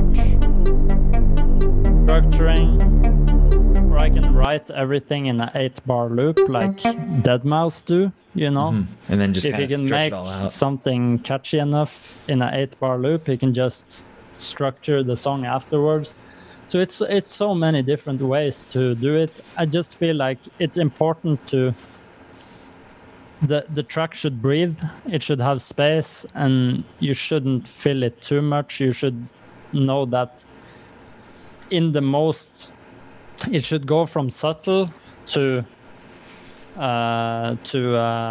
obvious or direct or in your face, or I mean, it should build tension all the way and rebuild tension and build tension down. You should always think about that. It's very important to not start the track like this. It's not too much, but it can be too much, you know. Yeah. Better to maybe start off with something like this, or even and then just have like some Foley or something.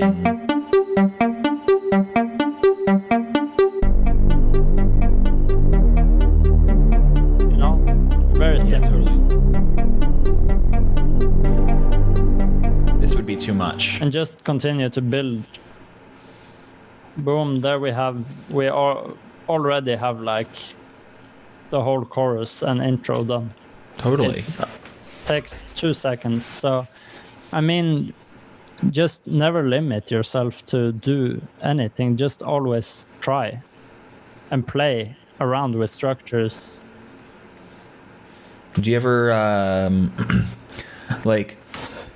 do you ever mark out your structure before you work with it, or do you find yourself like you just kind of go by instinct?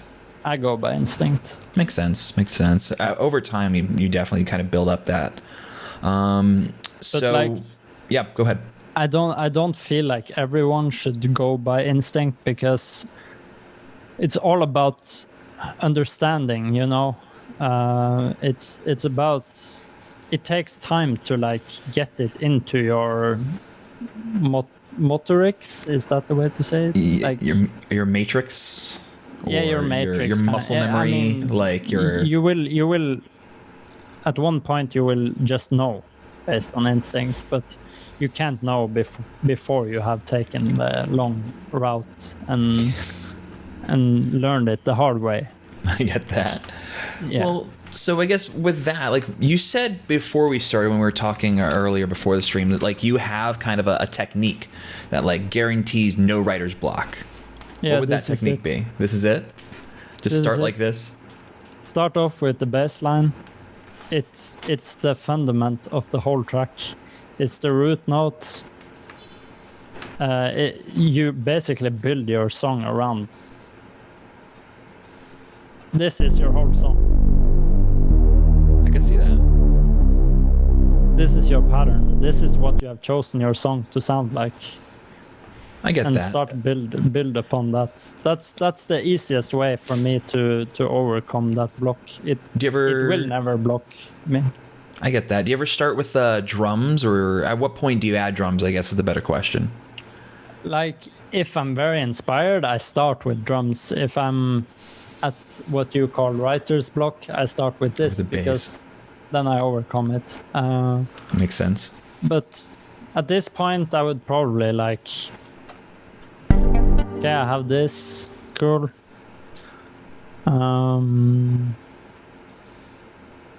Maybe make a groove or just find a sample, like anything that works.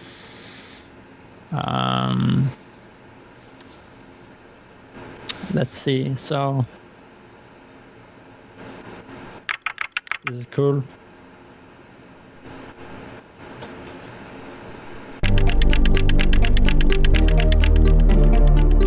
Boom, have like a little groove going on in the background. Okay, I'm just gonna pick the first sound I find. Just not go for it. Yeah, the boing. The boing. So basically,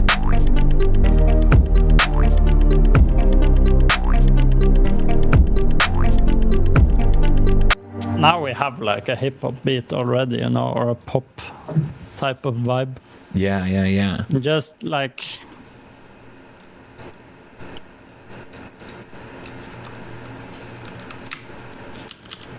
I'm just gonna answer their question. Are you gonna answer that? Okay, for sure. I was gonna put it down, but yeah, you can just go for it. So I think it doesn't matter. You do whatever works for the song.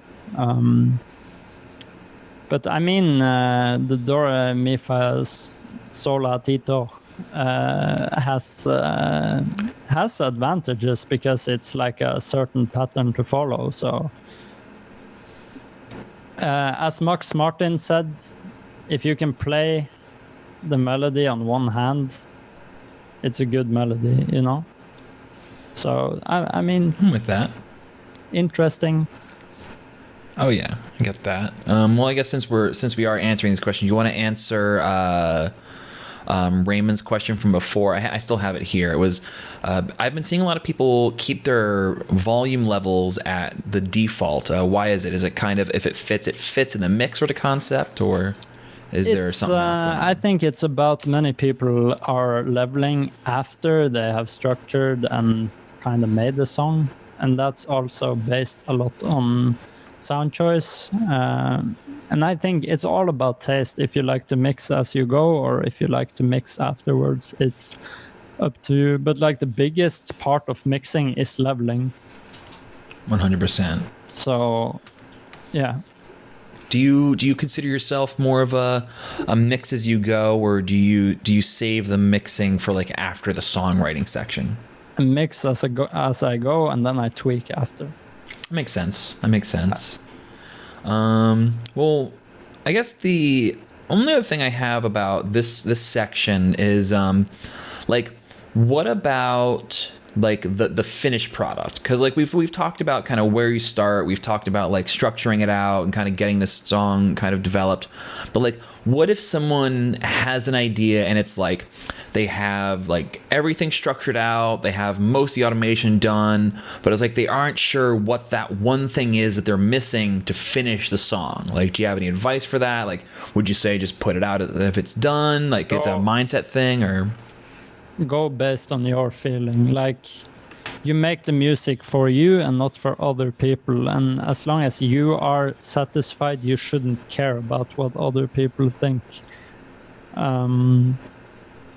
It can be an idea to ask for feedback.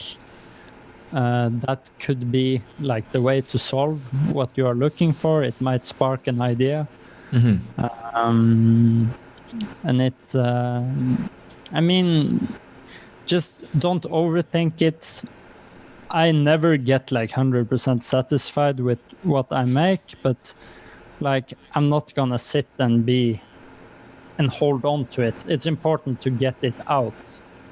If you are sitting on 2,000 demos, where are you ending up? Nowhere, because you are not pushing your music. So I think it's important not to like have that threshold on yourself. I respect that. It makes a lot of sense. Cool. So I guess, is there anything else you want to talk about or show us in the DAW? Like any tips or techniques that you might want to show off? Any cool things that might be helpful for FL Studio users or for anyone who's trying to learn production, stuff like that? Yeah, so basically, as long as you are not having a bass sound, a trick is to always just do this as a rule.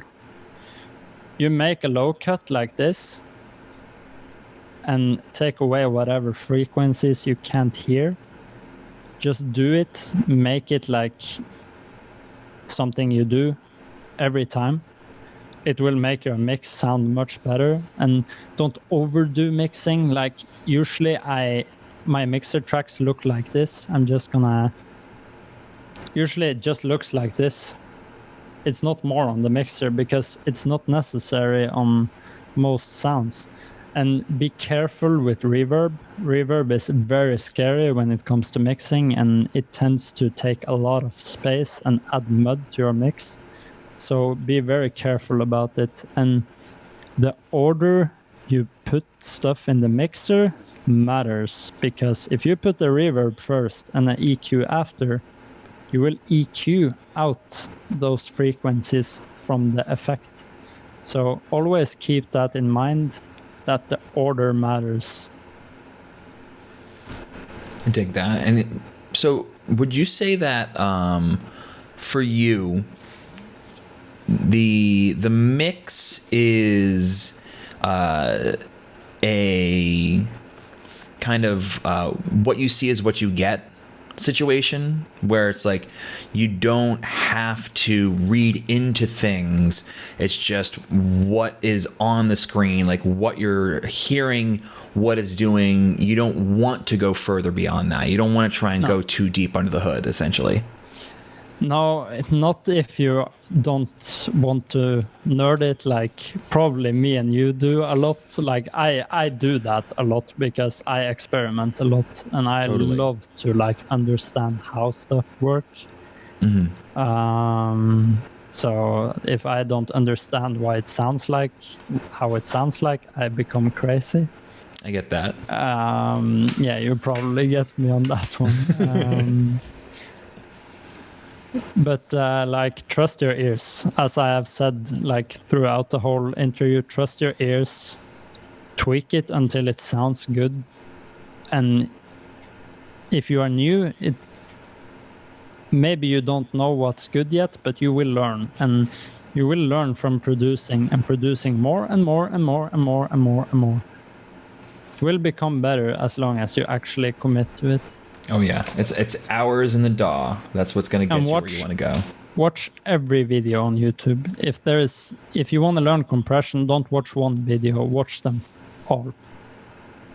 Oh, 100%. Because you never know. You never know what people are going to say. And there's also like, there's multiple correct ways of doing things. 100%. Yeah. There's another interview I did a while back from this guy named Primo. He was on the podcast on Thursday, and he was like, you know, there's not one correct way to mix, but there's lots of bad ways or incorrect ways to mix, and if you just avoid those, you get to a good mix down. Yeah, someone told me once that like you have to know the rules to break them, and I think that's interesting. If you know the basics about mixing, you can go outside those basics and test stuff. And as I said, once again, if it sounds good, it sounds good. Exactly. All right. So if you want to come back to the main beautiful SFRNG view. Yeah, sure. We can start wrapping things up in a fun way. Oh. There we go. Perfect. Awesome. So this is gonna be the fun part. This is gonna be just where we're having fun.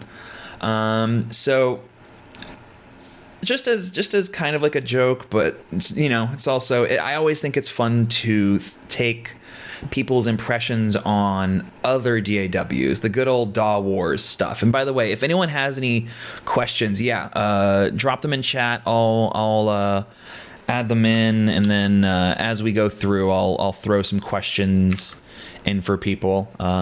So yeah, what do you like? Have you used Ableton? Have you used Reason or Logic? Like, what's your experience?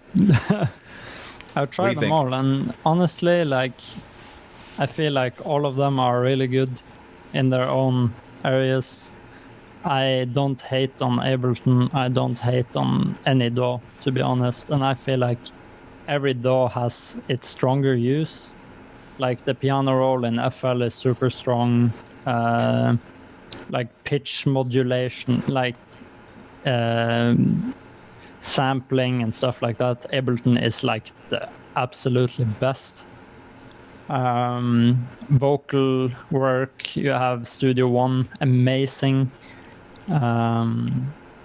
Logic and Pro Tools, really good for mixing.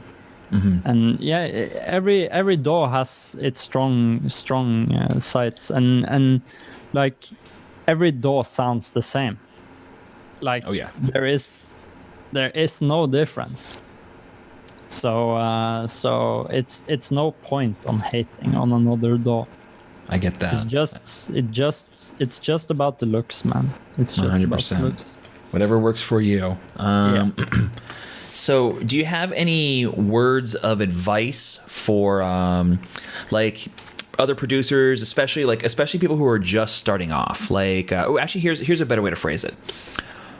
What would you tell yourself if you could go back 10 years and talk to little baby Ben, just getting started with Sony Vegas Acid Pro or whatever, or Fruity Loops 1 or whatever? What words of advice would you have for you starting out?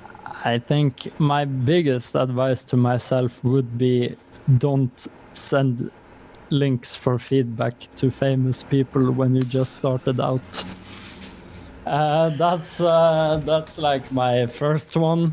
My second one is start networking and building your brand from day one. Get your face out there. Like, if you don't have a concept,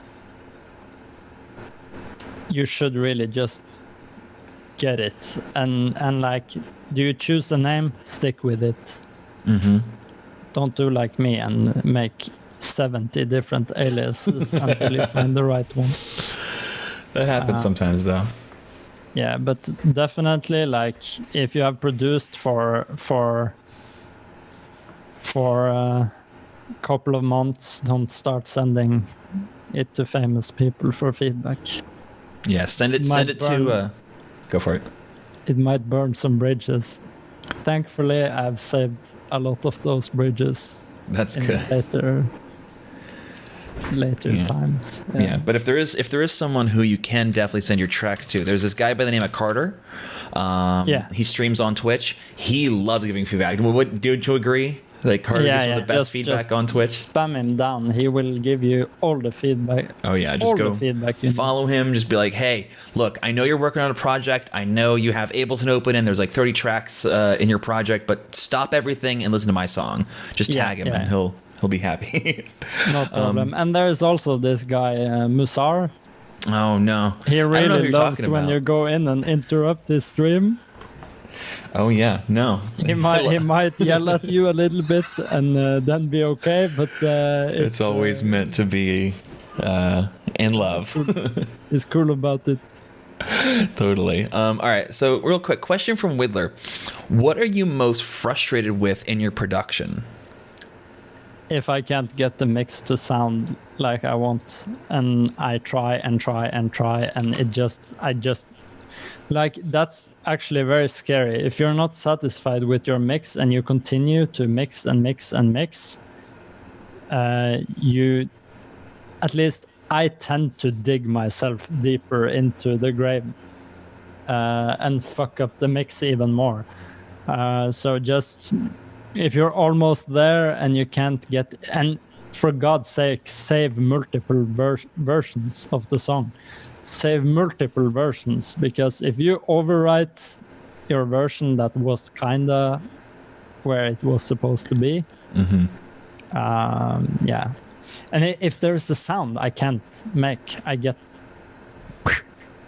crazy. But I think the thing about not getting the mix to where I want it is Totally. Well, do you ever like, have you ever like done a new version of mix where you removed everything on the mixer channels and you started from scratch? Do you find that helps? I found no. Really?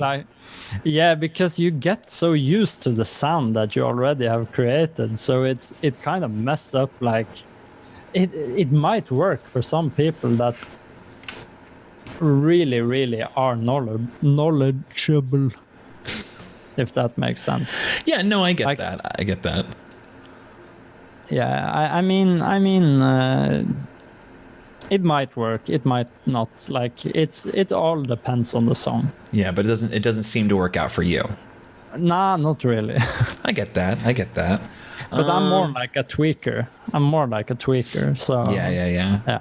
I get that. Well, what about like things that are coming like down the pipeline? Because we talked a little bit about stuff that you have working on right now. We talked about things that are coming hopefully in 2020. But like, what's your long-term goal? What's your 5-year plan? Who are you? What will you be in the future? Like, honestly, my biggest dream right now is to actually only do production. I want to maybe live a year in LA. I also got my fiance down on that idea, and she wants to do it as well, so it's really cool. And I think it's absolutely doable. I'm going back to LA this year as well. I went there at the end of last year. I know. Even met you. I was about to say, we actually there is still a picture on my phone. Let me see if I can pull it up of SFRNG and I on. I want to say this was back in Halloween. It was on Halloween. Yeah. Yeah. Hold on. Where is it? I need to scroll. Here we go. So I don't know if you'll necessarily be able to see, but if you look on stream, there's us. There's me and Seth going. Here you go. The bartender took the picture. Yeah, that was so fun. So yeah, Seth's awesome. Honestly, like, it was so good to meet you, and I'm definitely looking forward to the next time we can link up. It'll be awesome. Let's see. Not sure if this was asked, where the name come from. Well, I will just take a guess and say for Seth that since his name is Benjamin SFRNG, I'm assuming that since his last name is the thing that his artist name is, I'm assuming there's a connection there. What would you say, Seth? Yeah, it's my last name stripped down to some letters. Yeah. No vowels. Yeah. Yeah. It's Suffering. Yeah. It's so hilarious. I was on the Nicky Romero radio channel, and he was going to introduce my song. This is SFRNG, Jack for me. Yeah, that so was my funny. introduction. So, Here's another person who maybe has that. not the wisest, but I think it's kind of cool. Like you could. Someone thinks it's suffering, and other people think it's suffering, and you know, it's so many versions. Yeah, you get. It's open ended. It's open-ended. Open-ended. Everyone can create their own twist with the suffering, though, since I'm suffering a little bit sometimes. Aww. Oh, well, hopefully we can reduce some of that suffering for the future. Yeah. Awesome. So I think that is actually it. Thank you so much for doing this, Seth. This was awesome. Yeah, I agree. If you want to shout out all your stuff, you can spam your links in chat, or I can post them myself. It's up to you. I'm not that big of a clout guy, so it's okay. It's okay if people are interested. They will find me. I will shout out SFRNG Music. That's your Twitch. You can find all of his stuff. Actually, one last thing. Someone thought my name was super fucking random name generator, because that's what the capitals spell. Well, you are some RNG ass motherfucker. That's for sure. Yeah. Awesome. So I guess that is it. So I guess we can call it. You can skedoodle, and I'll wrap it up. Yeah. Awesome. No, thanks a lot. It was a pleasure. Yeah, I hope people learned something. Oh, absolutely. And I can't wait to have Seth on the Roundtable podcast. It'll be super fun. Yeah. Alrighty, buddy. Okay. Let's So round it bye. Everyone say bye to SFRNG. Bye. Whoop. Okay. That does it. Thank you again, Seth. I really appreciate it. Thank you to everyone who stopped by. This was super fun. If you're watching this on YouTube, please make sure to like, comment, and subscribe. Hit the bell, all that stupid YouTube stuff. And this is going to be where I'm going to cut the video.